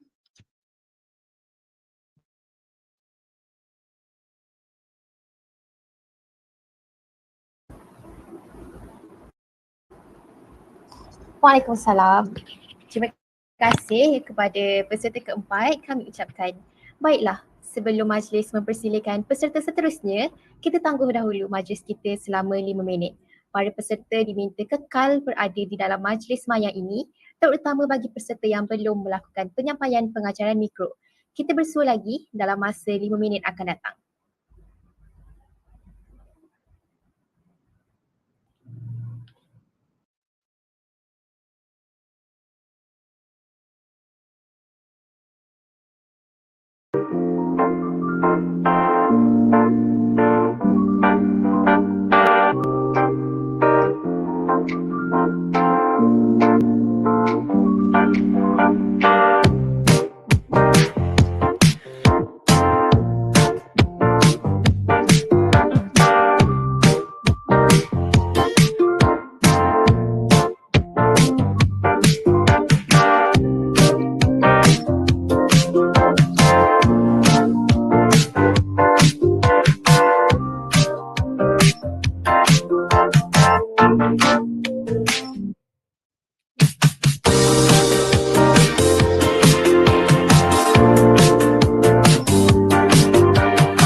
Assalamualaikum dan selamat sejahtera. 5 minit telah berlalu, saya yakin para hadirin pasti ternanti-nanti akan penyampaian pengajaran mikro bagi peserta seterusnya. Justru, tanpa melengahkan masa, majlis mempersilakan peserta kelima untuk menyampaikan pengajaran mikro beliau. Dipersilakan Saudari Nur Alia binti Khalid dari Universiti Kebangsaan Malaysia.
Assalamualaikum and good morning everyone. Welcome back to Let's Learn English with Teacher Alia. How are you feeling today? Have you had your breakfast? No, not yet. Okay, make sure to eat before you come to my class, okay? Because eating a healthy breakfast can help you to improve your concentration and give you more energy to learn. So those are the reasons for you to not skip your breakfast, especially for young students like you. Now, before we start for today's class, as usual, the 6 rules for online class that I have always told you. First, to turn on your video if you have a strong internet connection. Second is to stay mute until I call your name to speak. And third, to raise your hand if you have anything to ask me. Okay? You can stop me at the middle of I am teaching. And fourth, to stay seated and do not do other tasks while the class is ongoing.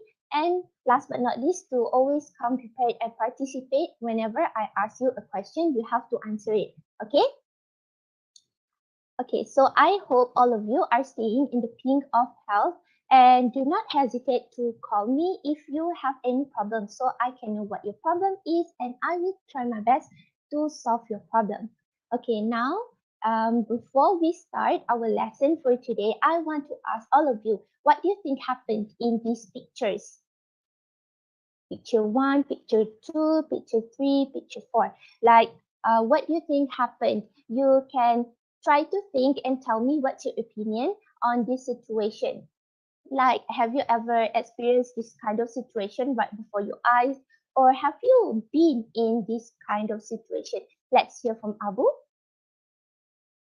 Oh, yes, that is correct, Abu. Yes. So, the pictures I'm showing you right now is regarding car accident, car crash. So it seems that all of you have a little bit of knowledge regarding car accident because you have witnessed it before. And now, before we proceed to the first activity, I would like to share today's learning objectives. So the theme is people and culture. The focus skills are speaking and listening. So what are the activities? We have 2 activities for today's lesson. The first activity is to create a role play, acting as a reporter and witness regarding a car accident. This is going to sharpen your speaking skill. And the second activity is to listen to a recorded audio and complete the word puzzle game. The activity B is obviously going to improve your listening skill because you have to listen attentively. Okay, now before we proceed to our first activity, which is a role play, I would like to ask, do you still remember what is an adjective? We have learned what is an adjective in our previous lesson. No answer? Okay, that is okay because I will explain one more time so that we can recap back what we have learned in our previous lesson. An adjective is a word that describes a noun or pronoun. Now, these are the examples of what is an adjective tells. First, which. Adjective tells which. For example, that I have highlighted here, that car is mine. That is an adjective because it tells us which car. That car, this car, those cars, these cars. And then adjective also tells how much. I do not have much money left to repair my car. How much? Not much money. It means only a little bit of money. And then how many? 3 children. The word 3 is an adjective because it tells us how many children. 3 children, 5 children. Okay, Aisha, can you help me to read the adjective that tells what kind? Yes, why is fatal is an adjective? Yes, that is correct. Fatal is an adjective because it tells us that the accident involved death. And then last but not least, adjective also tells whose. My car got hit by another car. Yes, Ali, can you help me to explain why the word my is an adjective? Yes, that is correct. It shows that the car belongs to me. Now, I hope all of you can recap back what you have learned in our previous lesson. Okay.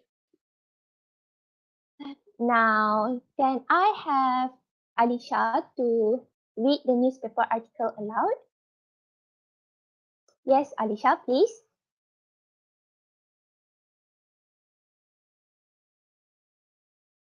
Okay, thank you, Alisha, for reading the newspaper article. Now, based on the newspaper article, can you find any adjective words? Yes, Abu? Serious, yes, that is correct. Serious is an adjective. Ali, do you have anything to say? I saw you raise a hand. Yes, that is correct too. The word three is an adjective, like I have explained before. Okay, that is great, class. Now, we are going to start our first activity, which is creating a role play. Okay, so based on the newspaper article that your friend has read, you have to create a role play that consists of two persons, student A and student B. In your own pairs, there will be student A and student B. Student A, I want you to imagine that you are a reporter that required to ask, to interview student B about the car accident. While student B, you have to imagine that you were an eyewitness to the car accident and you are asked to answer the reporter's questions. Okay? This is a tip when doing a role play. For the reporter, you can use 5W1H technique that I have always told you to use when writing your essay, so that it is easier for you to construct your sentences when asking questions. What, why, where, who, when, and how. Okay? For student A, the reporter, while student B, for the witness, you have to imagine that like you were an eyewitness to the car accident and you are asked to answer your partner's questions. Okay, you may also use the information in the newspaper article that Alicia has read to help you to answer the reporter's question. Okay, and the most important thing is for you to use an adjective words or phrases in order to describe your feelings and opinions. And that's it. You may proceed to brainstorm your idea, create a role play. Okay. Before that, do you have any question? No question. Okay, I will start the timer now. I will give you about 3 minutes. Okay. The timer starts now.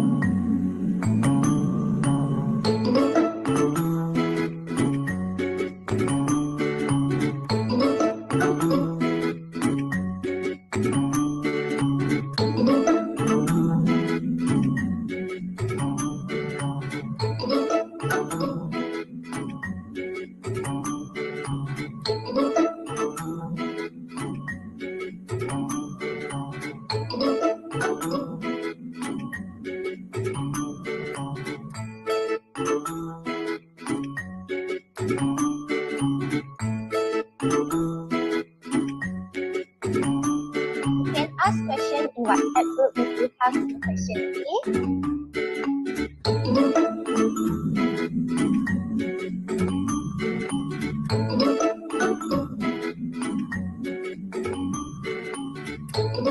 Don't forget to use your imagination when asking questions, when answering the questions, okay?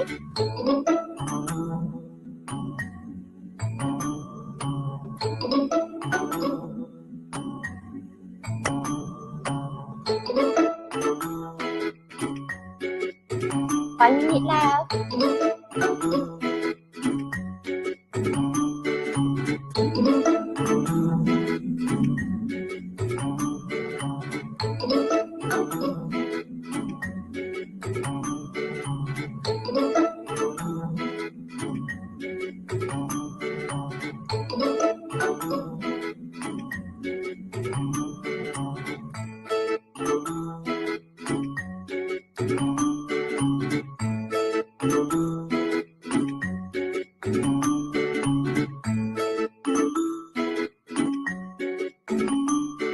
Okay, time is up. It's time for your presentation. Now let's start with Ali and Aisha. Yes, please.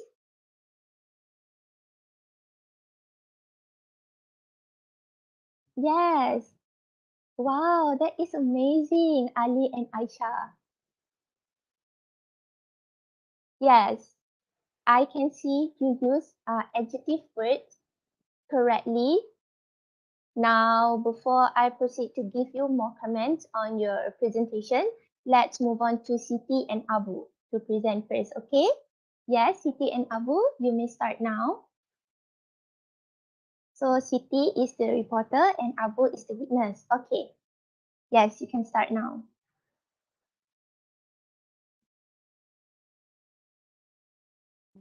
Wow, that is spectacular. So I can see that all of you can use the adjective words very well, and you can ask questions very well, and you use the 5W1H technique. And it seems that you have a skill to be a reporter. Yes? Yeah, because that seems so real. Yeah, you must have watched too many television, right? Yes, that is good for you guys. Now everyone has presented. I'm very proud of you. Well done, my children. I hope you enjoy this activity, and I hope it can improve your speaking skill from time to time. Okay, now let's move on to our second activity, which is listening comprehension. I want all of you to listen to the recorded audio where I will play it twice. Okay, I have sent you the worksheet of the word puzzle game. So while listening to the recorded audio that I am going to play later, you have to fill in the word puzzle game. Okay, because after that, we are going to discuss the answers together. Okay? Okay, I will play the recorded audio now. Make sure to listen attentively, okay? So that you will not miss any answer. I'll play it now. Most of us have witnessed road accidents, heard about them on the news, read about them in the newspaper, or have seen them in television or movies. Some road accidents can be fatal, meaning that they can cause death. Road accidents can also cause many severe injuries, including broken bones, concussions, hemorrhages, and other injuries. Most of the road accidents have been avoidable. However, the most common reason for road accidents is that people refuse to follow traffic rules. For instance, people break traffic rules by jumping red lights, driving faster than the speed limit, not wearing their seat belts, or not wearing a helmet. Okay, I will play it once again. Make sure to listen attentively. Okay. Most of us have witnessed road accidents, heard about them on the news, read about them in the newspaper, or have seen them in television or movies. Some road accidents can be fatal, meaning that they can cause death. Road accidents can also cause many severe injuries, including broken bones, concussions, hemorrhages, and other injuries.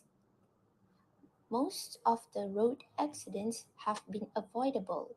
However, the most common reason for road accidents is that people refuse to follow traffic rules. For instance, people break traffic rules by jumping red lights, driving faster than the speed limit, not wearing their seat belts, or not wearing a helmet. Okay, class. Have you finished writing your answer? Not yet? Okay, that is okay, Abu, because we are going to discuss the answer together. Okay? Now, this is the word puzzle game. I have sent you this worksheet in our WhatsApp group, and I assume all of you can access to the worksheet. Wow, Alisha, you have finished answering the questions. Wow, that's great. Okay, now we will discuss the answer together, okay? Discussion time. Okay. For the first sentence, can you find any adjective word? No. Yes, Ali. No. Are you sure? Let's see. Yes, you are correct. There is no adjective word in sentence 1. For sentence, what about sentence 2? Yes, Alisha. Fatal. Let's see. Wow, you are correct. So the word fatal is an adjective. Why? Can you explain to us? Yes, Alisha. Wow, that is great because I assume that you listened very carefully to my explanation before. Yes, fatal is an adjective because it tells us that the road accident involves death. Okay, how about sentence 3? I heard severe.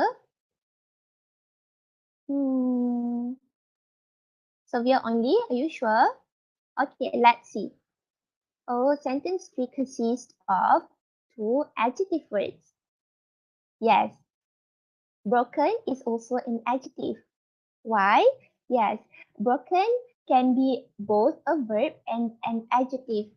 The word broken is the past participle of break, where you can use it in a sentence like, the cup was broken when it fell on the floor.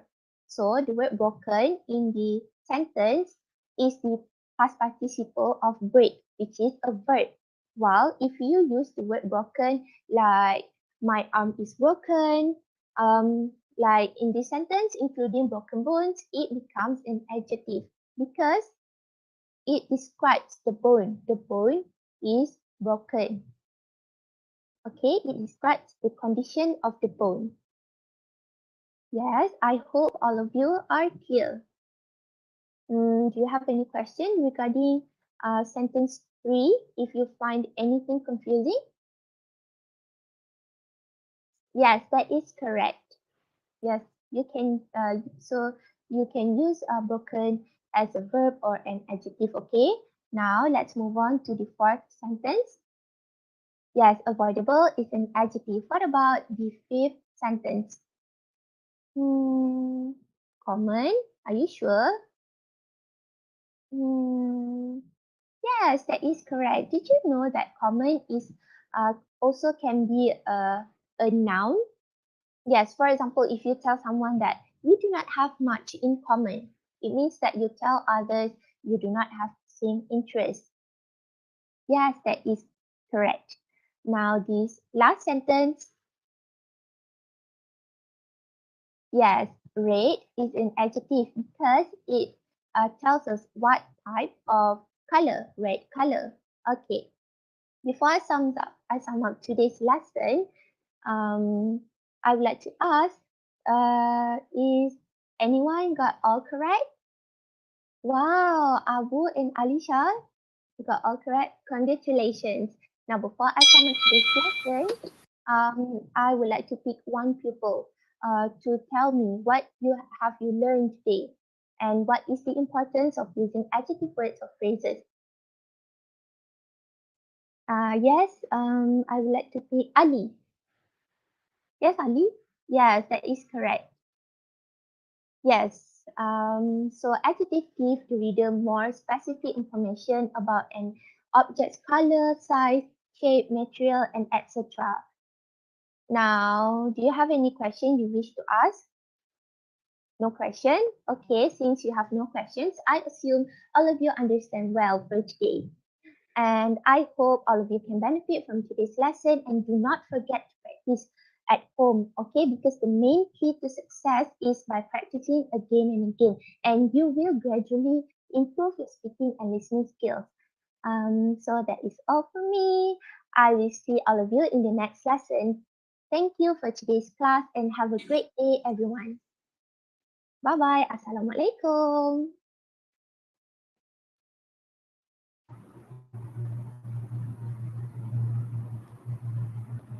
Waalaikumsalam dan terima kasih diucapkan kepada peserta kelima atas penyampaian mengenai adjective words in English. Seterusnya, dipersilakan peserta keenam untuk menyampaikan pengajaran mikro beliau. Dipersilakan Saudari Nur Adila binti Rosti dari Universiti Pendidikan Sultan Idris.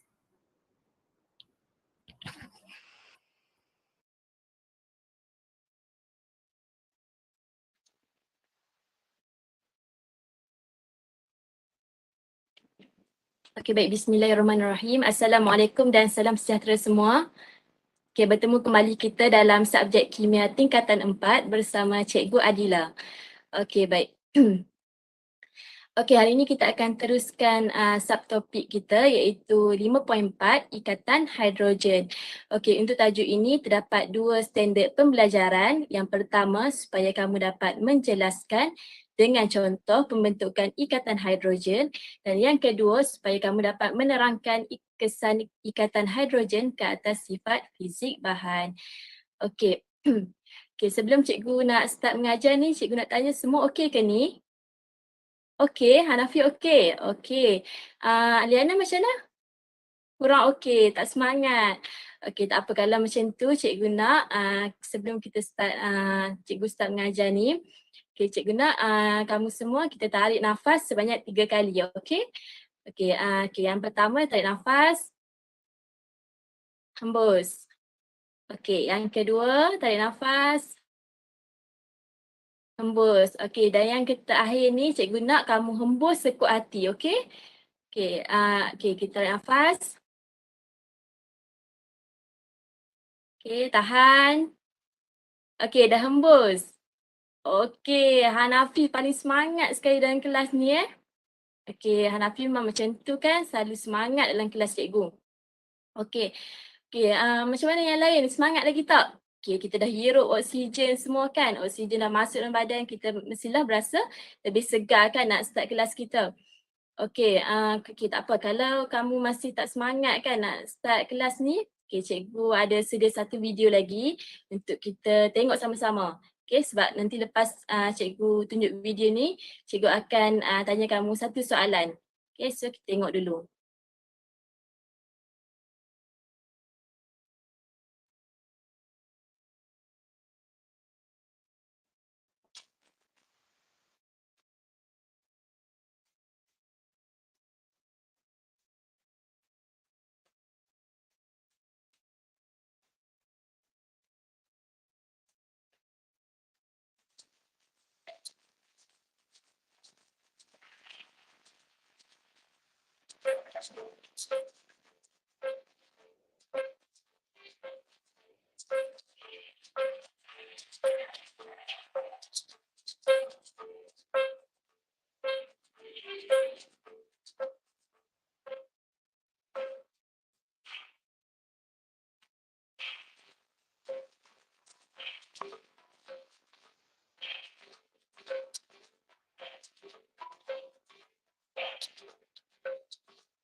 Okey. Okey, apa yang kamu tengok pada video ni? Okey, Fariana apa? Okey, sekumpulan orang dia sedang main alat muzik daripada ais kan. Okey, betapa kreatifnya dia orang ni boleh buat alat muzik daripada bongkah ais. Okey. Okey, dekat mana ni? Dia orang ni main bongkah ais ni dekat mana ni? Okey, dekat kutub utara kan. Ada yang pernah pergi ke dekat kutub utara ni? Hanafi, betul ke ni kamu pernah pergi? Okey, Hanafi, betul ke? Okey, betul Betul ke? Okey, kamu kan selalu kenakan cikgu kan? Okey, tak apalah, semoga satu hari nanti kamu bolehlah pergi ke kutub utara kan? Mana nak tahu ada rezeki Hanafi kat sana kan? Okey. Okey, cikgu nak tanya, mengapa iceberg yang bongkar ais tadi dengan berat beribu tan boleh terapung di permukaan laut? Okey, sebab apa? Sebenarnya dia berat sangat kan? Beribu tan, bukannya beribu kilogram, beribu tan. Okey, tapi dia boleh terapung di permukaan laut. Macam mana? Okey, Liana cuba nak jawab. Okey, apa Liana?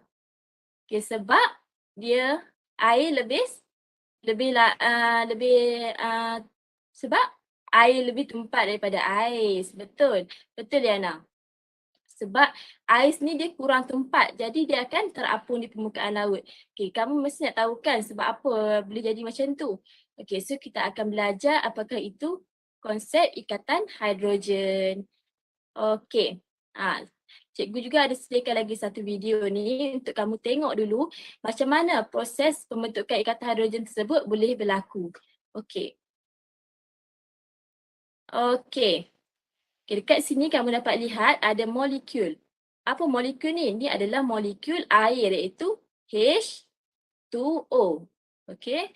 Okay, molekul air terdiri daripada hidrogen dan juga oksigen. Yang merah ini adalah oksigen dan yang kelabu ini adalah hidrogen. Okay, kamu dapat lihat dekat sini, hidrogen dia akan membentuk ikatan hidrogen dengan atom daripada molekul lain. Okey, ini molekul lain.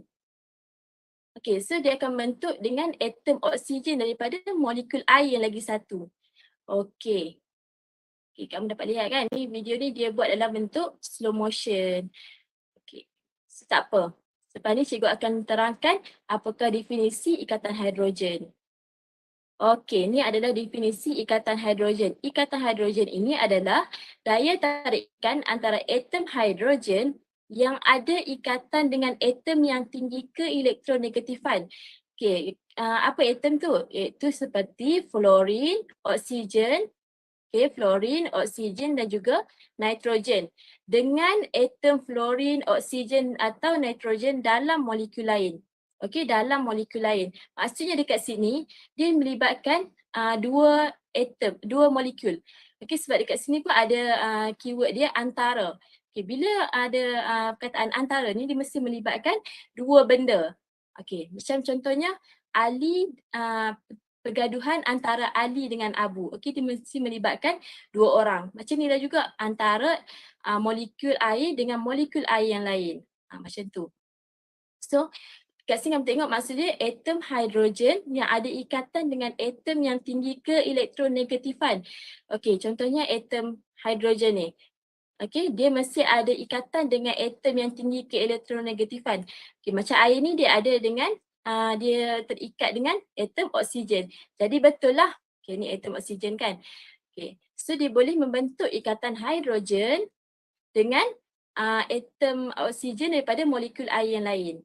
Okay, ini adalah atom oksigen daripada molekul air yang lain. So ikatan ini dinamakan ikatan hidrogen. Okay, boleh dapat Okay, boleh. Okay, so cikgu ada buatkan kamu satu formula untuk kamu senang ingat macam mana pembentukan ikatan hidrogen. Okay, so dekat sini kamu tengok handphone. Okay, semua ada handphone kan? Majoriti ramai ni semua ada handphone. So senanglah kamu ingatkan handphone ikatan hidrogen. Macam tu. So H ini apa? H ini adalah hidrogen. So F fluorine, O oksigen dan N nitrogen. Okay, H atom hidrogen dia akan membentuk ikatan dengan atom fluorine, oksigen atau nitrogen daripada molekul lain. Okay, ini adalah ikatan hidrogen lah. Macam tu. Senanglah kalau kamu nak ingat kan, nak ingat pembentukan ikatan hidrogen, ingatlah handphone. Okay, seterusnya kita pergi pula kepada peranan ikatan hidrogen dalam kehidupan seharian. Okey, kalau kamu tengok dekat sini, apa ni? Gambar apa ni? Gambar seorang perempuan sedang sikat rambut. Okey, yang sikat rambut yang sedang basah. Okey, kalau kamu perasan kan, bila kamu mandi, lepas kamu mandi, dia rambut kita akan basah kan dan dia akan melekat antara satu sama lain. Okey, bila rambut kita kering, dia akan mengerbang. Kalau kita mestilah tak fikirkan benda tu. Tapi itu adalah konsep ikatan hidrogen. Okey, macam mana tu cikgu? Okey, apabila rambut basah, molekul protein tidak lagi membentuk ikatan hidrogen antara satu sama lain. Okey, macam mana ni? Okey, contohnya pada awalnya kita tak mandi lagi tu, rambut kita kering lah kan? Okey, dia adalah satu-satu ni rambut. Okey, ni contoh satu helai rambut. Dalam ni ada molekul protein. So molekul protein dalam ni ada banyak lah. Contoh molekul protein, dia akan ada banyak dalam rambut kita. Dalam sehelai rambut tu ada banyak molekul protein. So dia akan membentuk ikatan hidrogen sesama sendiri sahaja. Kita tak melibatkan rambut yang lain. Okey, ni dalam sehelai rambut. Okey, tapi bila adanya kehadiran air, okey, ni adalah air ni. H2O. Bila adanya kehadiran air, itu bila kamu basahkan rambut, so atom oksigen daripada molekul protein tadi ni, dia akan membentuk ikatan hidrogen dengan atom hidrogen daripada molekul air ataupun atom oksigen daripada molekul air ni akan membentuk ikatan hidrogen dengan atom hidrogen daripada molekul protein yang lagi satu. So, ini adalah rambut, sehelai rambut, ini adalah sehelai rambut. Bila ada air, dia akan melekat. Macam itulah sebab tu kita rambut kita akan melekat bila basah. Ini adalah penerangan dia lah. Molekul protein akan membentuk ikatan hidrogen dengan molekul air.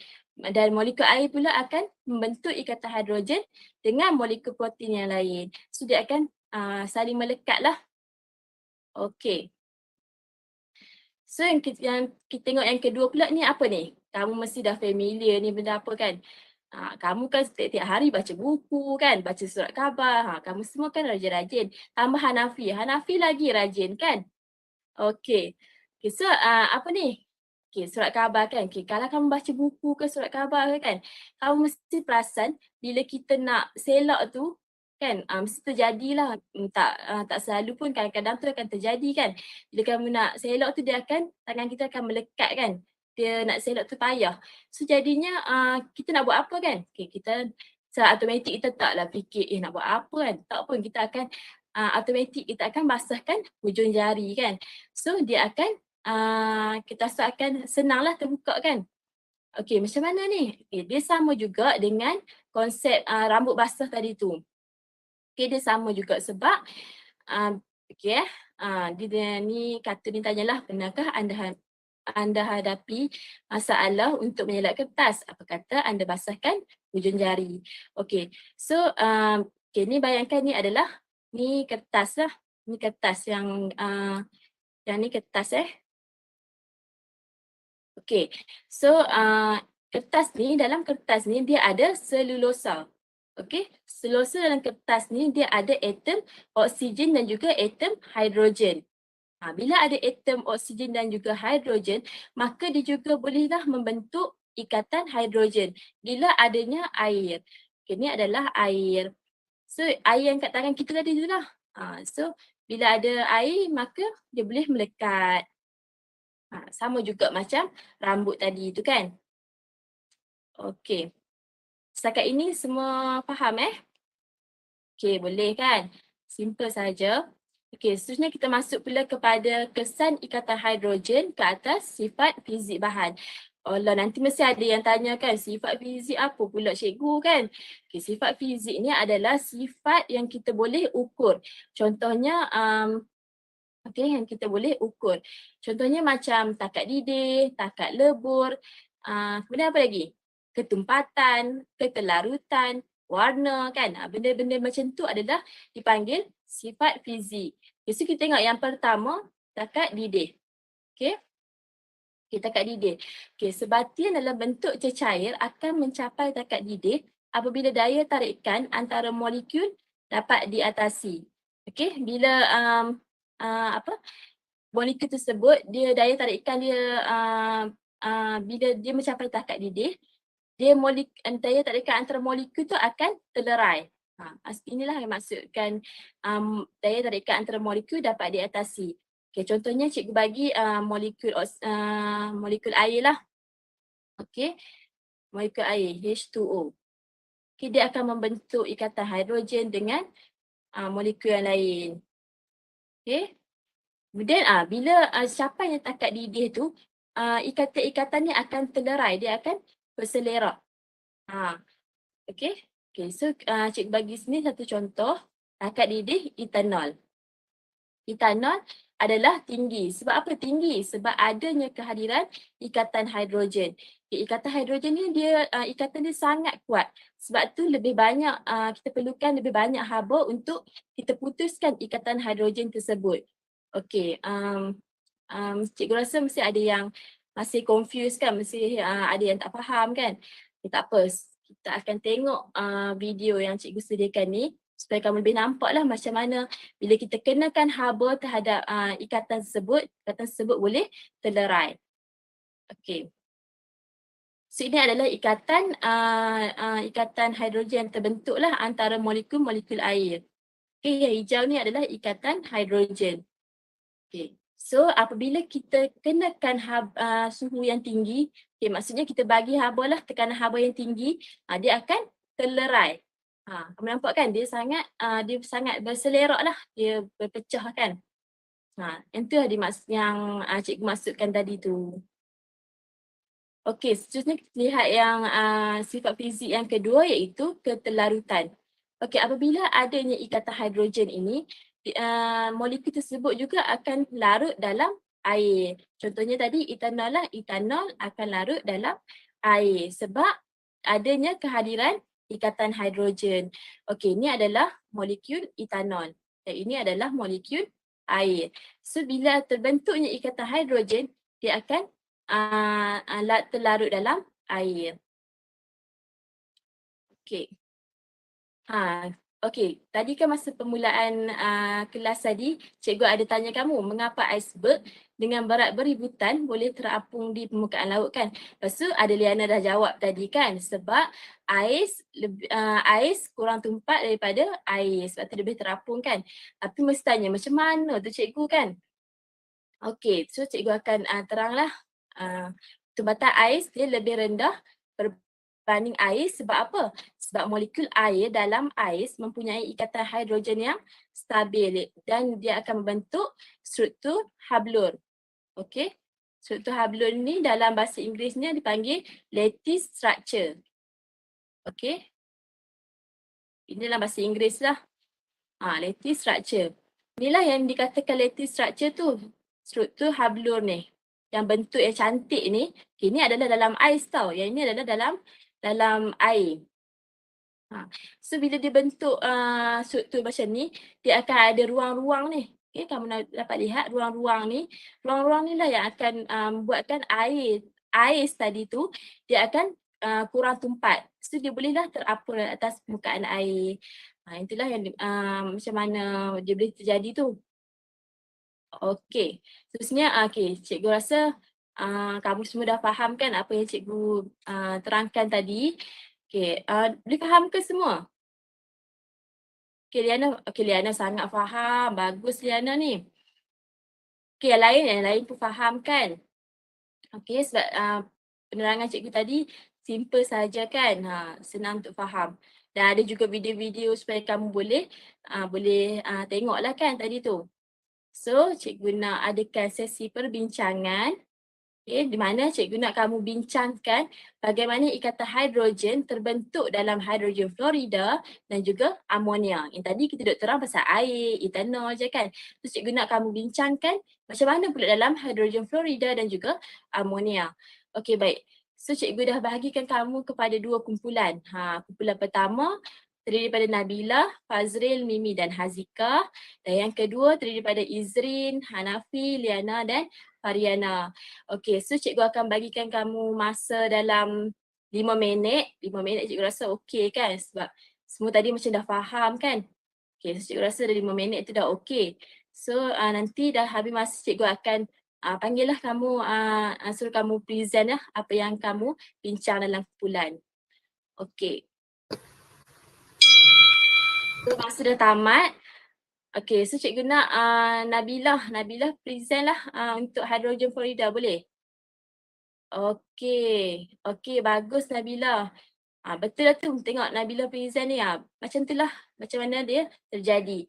Seterusnya untuk kumpulan yang kedua, siapa nak bentang? Okey, Fariana nak bentang. Okey, Fariana. Okey, Fariana. Betul Fariana. Bagus kumpulan Fariana ni. Mesti ada gambar-gambar lagi tu. Okey. Seterusnya cikgu ada bagi lagi satu buah tangan kat kamu lah. Okey, untuk kamu buat lepas kelas nanti. Okey, kamu boleh tekan nanti. Cikgu akan bagi link dalam grup. Okey. Okey, seterusnya kita dah sampai dah ke penghujung kelas kita. So cikgu nak seorang lah daripada kamu. Cikgu tak maulah Liana, Hanafi semua. Cikgu nak orang lain pula untuk bagi rumusan apa yang kamu dapat daripada kelas cikgu hari ni. Okey, maksud apa? Okey, ingat handphone tadi tu kan? Okey, sifat fizik semua tu.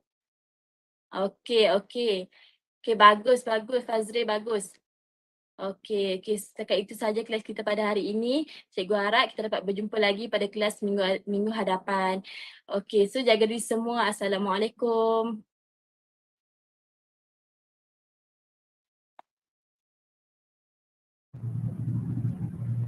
Waalaikumsalam.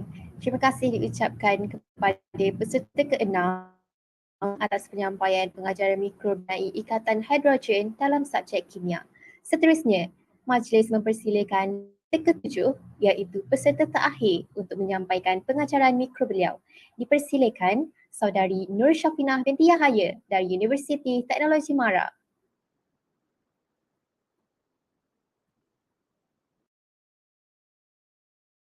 Bismillahirrahmanirrahim. Assalamualaikum dan hai semua. Okey, nama saya Nur Syafina binti Yahaya dan kamu semua boleh panggil saya Cikgu Fina. Semua okey? Okey, saya harap anak murid saya ni semua dalam keadaan yang sihat. Okey? Baiklah, ada beberapa peraturan yang perlu kamu ikut sepanjang kelas ini. Okey, yang pertama, tolong mutekan mikrofon anda kecuali ada soalan. Yang kedua, pastikan buka kamera bagi yang mampu dan yang paling penting adalah pastikan diri itu dalam keadaan sihat. Tahun depan nak SPM kan? Walaupun kelas PJK ini tidak ada dalam SPM, tetapi perlu juga kamu belajar untuk kesihatan masing-masingnya. Baiklah, sebelum kita mula kelas pada hari ini, jom kita lihat dulu video yang saya sediakan. Okey? Jom. Semua iklan produk suplemen atau makanan tambahan termasuk pil minda yang tidak mematuhi syarat atau berdaftar dengan Lembaga Iklan Ubat Kementerian Kesihatan akan berhadapan tindakan undang-undang. Menterinya Datuk Seri Dr. Zulkifli Ahmad menegaskan pengusaha tidak sepatutnya membuat dakwaan melampau terhadap produk keluaran mereka sehingga boleh mencetuskan masalah di kalangan pengguna. Justru tindakan segera akan diambil bagi menurunkan semua iklan terbabit. Beliau berkata pihaknya memberi amaran tegas kepada pengusaha suplemen seperti pil minda supaya jangan keterlaluan membuat promosi produk yang belum disahkan secara klinikal. Selain itu, pengusaha juga diingatkan supaya hanya melabelkan produk dan membuat promosi mengikut standard ketika mendaftarkan produk atau permohonan kelulusan lesen di bahagian farmasi kementerian. Beliau mengulas pendedahan akhbar berita harian BH mengenai pil dan gula-gula kononnya boleh menjadikan anak genius atau minda lebih cerdas yang dijual secara berleluasa dalam talian. Malahan ada di kalangan pengedar berani mempromosi produk berkenaan di luar perkarangan sekolah. Taktik penjual atau pengeluar menggunakan testimoni ibu bapa yang mengaku anak menjadi pintar dan cerdas selepas diberi makan pil berkenaan ternyata berjaya mengabuli mata orang ramai. Mengulas lanjut, Dr. Zulkifli berkata, Kementerian akan menyiasat status produk terbabit sebelum mengeluarkan kenyataan lanjut. Sementara itu, Kementerian Kesihatan mengeluarkan 357 surat amaran selepas menyaring 24,104 iklan makanan tambahan termasuk pil minda sepanjang tahun lalu. Daripada jumlah itu, sebanyak 66 kertas siasatan dibuka mengikut Akta Jualan Dadah 1952 atau Akta Ubat Iklan dan Penjualan 1956. Bagi tempoh sama, Kementerian Kesihatan mengeluarkan 4,579 notifikasi kepada pengendali iklan supaya menurunkan iklan yang dibuat menerusi platform dalam talian.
Slide.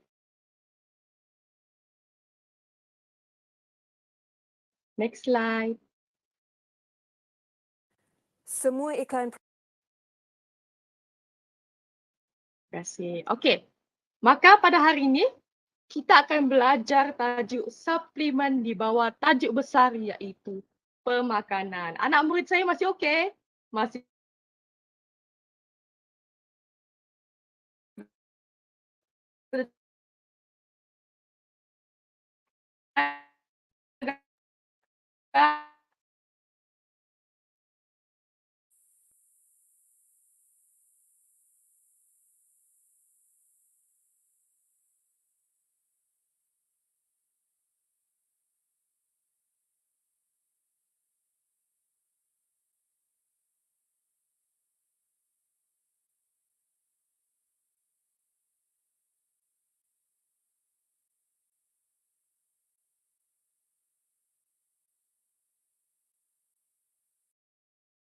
next fokus ni, student saya ni.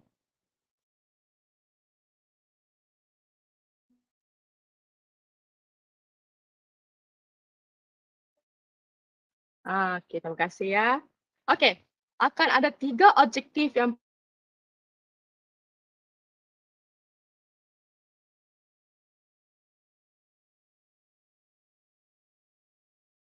kita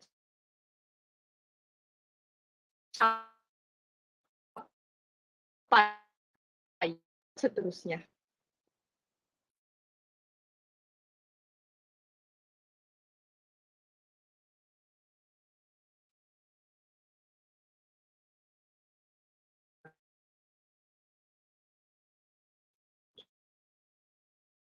Okay.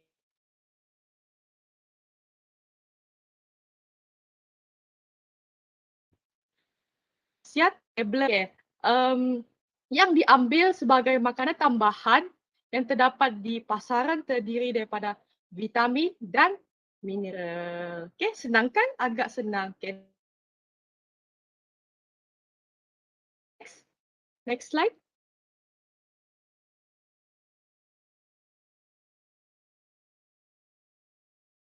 Setiap perkara pasti ada tujuannya kan? Jadi terdapat pelbagai tujuan pengambilan suplemen badan. Okey, di sini kita dapat lihat pengumpulan toksik terutamanya pada organ penting dapat disingkirkan.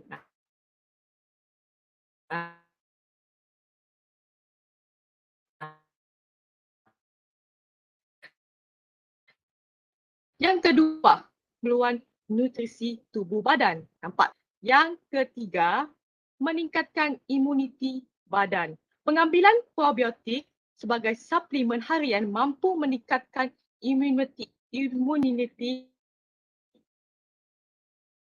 badan kita. Saya yang kronik. Okey, di sini kita boleh ambil tidak dapat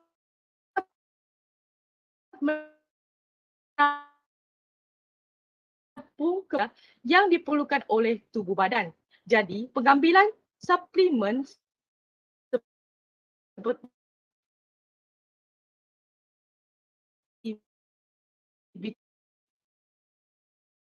vitamin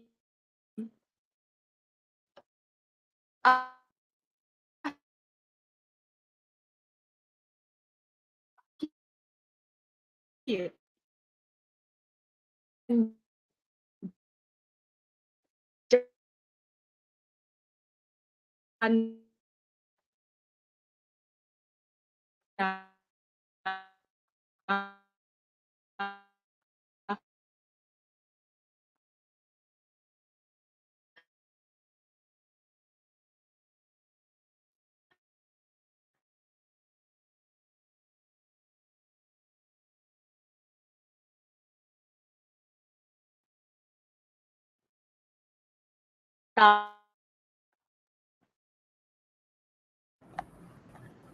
Mohon cerahan, maaf mencelah.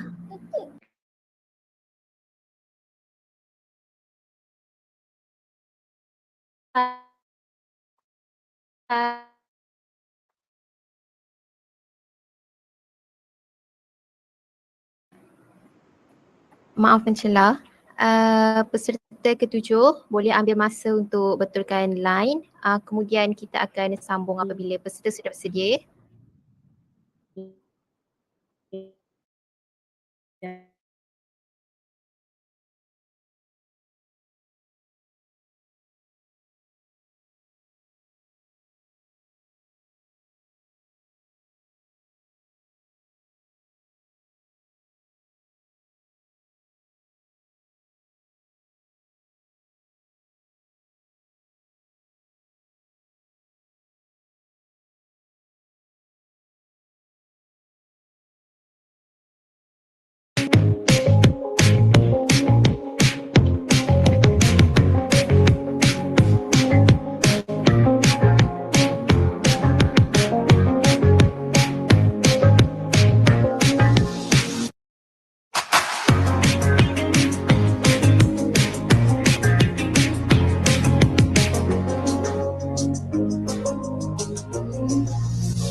Percubaan suara, boleh dengar?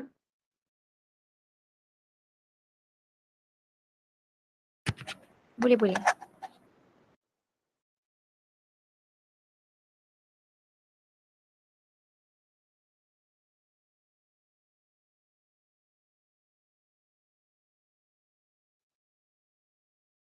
Okey.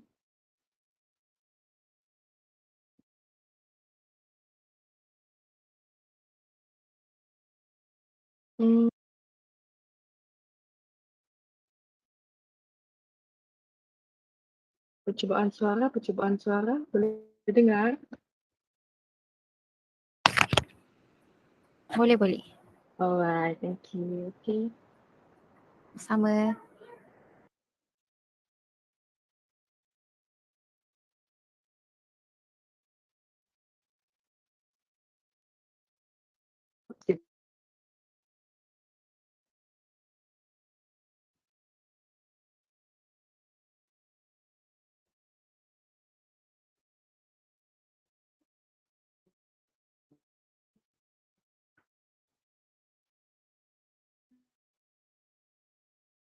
Sebentar.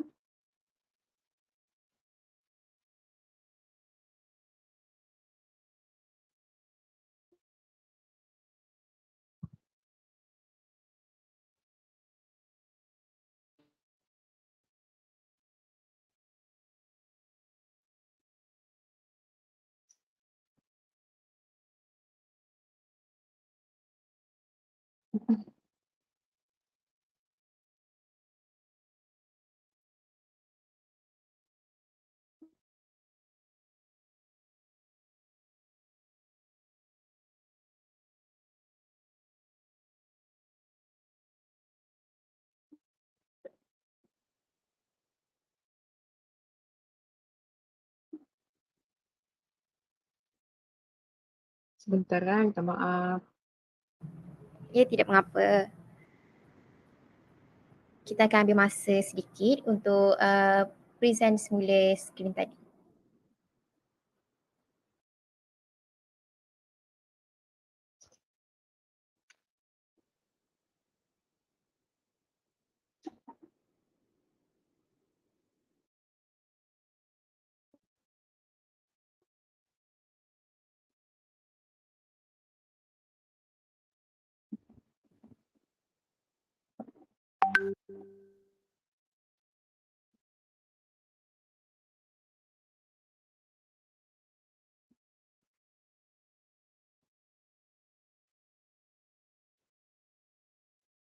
Pergi ke slide tujuannya. Terima kasih. Semua iklan produk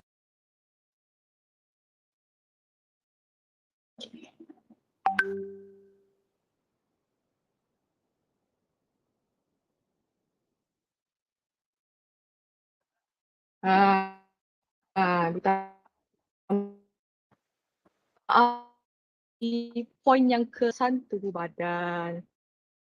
Okey, baiklah. Kita akan pergi ke slide seterusnya. Boleh? Okey. Macam saya cakap tadi, akan ada kesan jika kita mengambil suplemen untuk kesihatan tanpa nasihat doktor. Ada 4. Yang pertama, merosakkan hati. Pengambilan vitamin secara berlebihan seperti vitamin A, D, E, K atau kedua, keracunan pada tubuh. Pengambilan suplemen secara berlebihan akan menyebabkan keracunan pada tubuh dan kerosakan organ dalaman yang penting kerana bahan kimia yang terdapat dalam makanan kesihatan tersebut akan larut di dalam darah. Bahaya kan? Yang ketiga pula, ya anak murid, merosakkan buah pinggang. Pengambilan suplemen secara berlebihan akan membebankan fungsi buah pinggang. Dan yang terakhir pula, merosakkan jantung. Suplemen ni sebenarnya dia berasaskan herba boleh mengakibatkan tindak balas dengan ubatan seperti warfarin dan aspirin. Dah dua tu kan. Hal ini akan memudahkan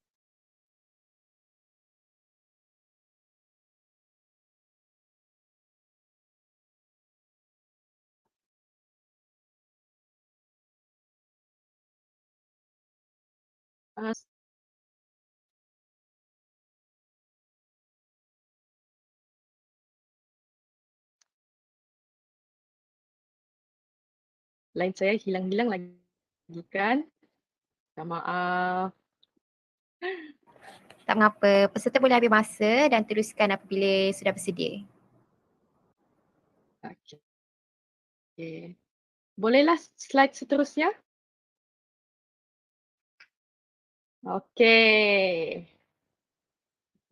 Baiklah. Sebelum kita mengakhiri kelas kita ni, kita akan beralih ke jom bermain sambil belajar. Macam mana tu ya? Okey. Kita pergi cara-cara untuk bermain. Next slide please. Okey. Cara-cara untuk bermain. Pelajar diminta untuk menjawab soalan dengan melakukan perbuatan itu. Macam mana tu cikgu? Cikgu ni ada-ada saja. Tak. Okey, contoh. Saya beri contoh. Soalan pertama, adakah kucing bertelur atau beranak? Contoh. Contoh. So, kalau kamu pilih bertelur, kamu kena lakukan pergerakan ayam. Ayam macam ni, tit-tit-tit. Okay, kalau sebaliknya, kalau kamu pilih beranak pula, kamu kena lakukan perbuatan kucing. Kena kucing tahu, kucing. Boleh? Okay, sekarang ni akan ada 3 soalan saja, tak banyak, senang. Okay, yang penting kamu fokus sepanjang kelas saya. Okay, okay, jom kita pergi soalan yang pertama. Next slide. Okay, soalan yang pertama. Tujuan mengambil suplemen adalah melengkapkan diet normal. Adakah kenyataan ini benar atau palsu? Okey, anak murid boleh pilih benar atau palsu. Pastikan lakukan pergerakan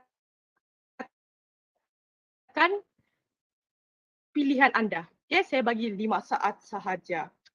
5. Kita buat manual ya. 4, 3, 2, 1. Okey.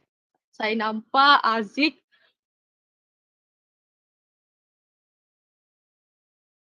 Aziz, dia buat kuda ke tu?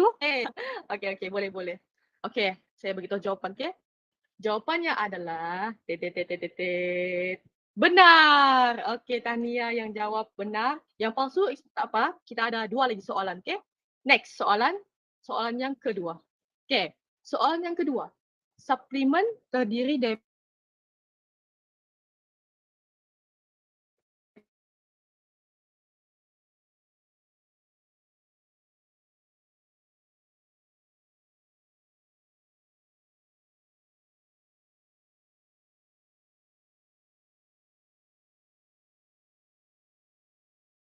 Ada. Okay.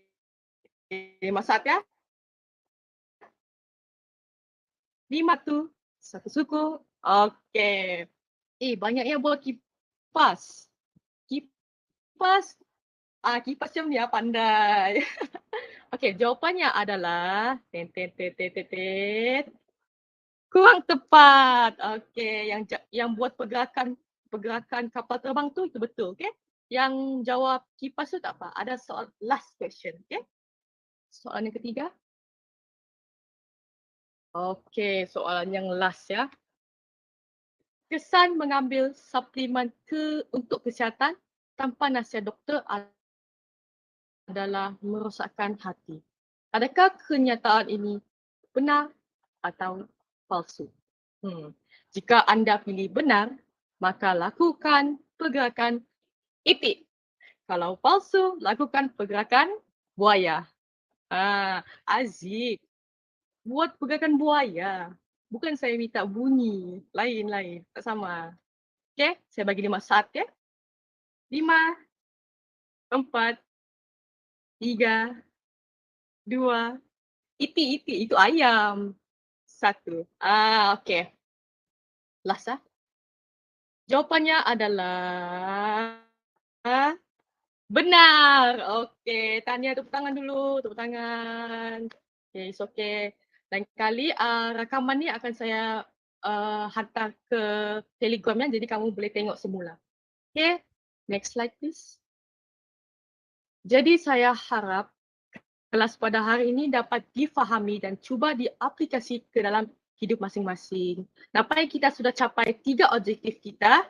Gunalah kaedah yang sebetulnya jika ingin mengamalkan kehidupan yang sihat. Individu yang sihat ni tidak boleh sesekali mengambil makanan tambahan atau suplemen untuk penjagaan kesihatan. Okay? Tak boleh sesuka. Okay? Jadi sayangilah diri anda, kalau bukan kita, siapa lagi? Terima kasih.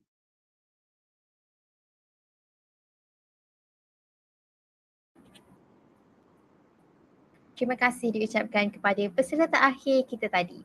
Seperti yang kita sedia maklum, program ini dijalankan secara dalam talian dan pasti sesiapa sahaja tidak mungkin lari daripada menghadapi masalah teknikal.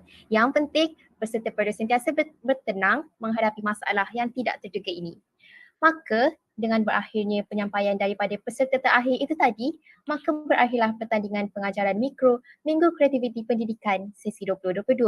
Majlis akan berhenti rehat seketika bagi memberi laluan kepada panel hakim untuk membuat semakan markah pertandingan. Hadirin yang dikasihi sekalian, bagi membuat rumusan pertandingan, majlis dengan sukacita menjemput Profesor Madya Dr. Nabila binti Abdullah untuk menyampaikan rumusan keseluruhan pertandingan akhir pengajaran mikro Minggu Kreativiti Pendidikan sesi 2022. Dipersilakan.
Baiklah, mungkin berlaku sedikit masalah teknikal tapi tidak mengapa. Maka dengan ini saya merasmikan penutupan pertandingan akhir pengajaran mikro Minggu Kreativiti Pendidikan sesi 2022. Ribuan terima kasih kami hulurkan buat para hadirin yang masih setia dalam majlis maya kali ini. Saya juga bagi pihak majlis memohon ampun dan maaf seandainya terdapat kekurangan dan salah silap sepanjang majlis ini berlangsung. Bunga derdap di atas para anak dusun pasang pelita. Kalau tersilap tutur bicara, jemari disusun, maaf dipinta. Di atas dahan si burung tempua melihat busa di tepi perigi. Salam perpisahan untuk semua, di lain masa bersua lagi. Kita akhiri majlis kita dengan lafaz wabillahi taufiq wal hidayah. Wassalamualaikum warahmatullahi wabarakatuh. Sedikit informasi tambahan, suka cerita diingatkan bahawa majlis penutupan akan diadakan pada 31 Mac 2022 jam 12.30 hari di Dewan Seminar FSK Aras 8 Bangunan FSK 6 Universiti Teknologi Mara Cawangan Selangor, Kampus Puncak Alam. Oleh itu, semua peserta dijemput bagi memeriahkan majlis. Sekian sahaja daripada pihak kami. Assalamualaikum, salam sejahtera dan terima kasih.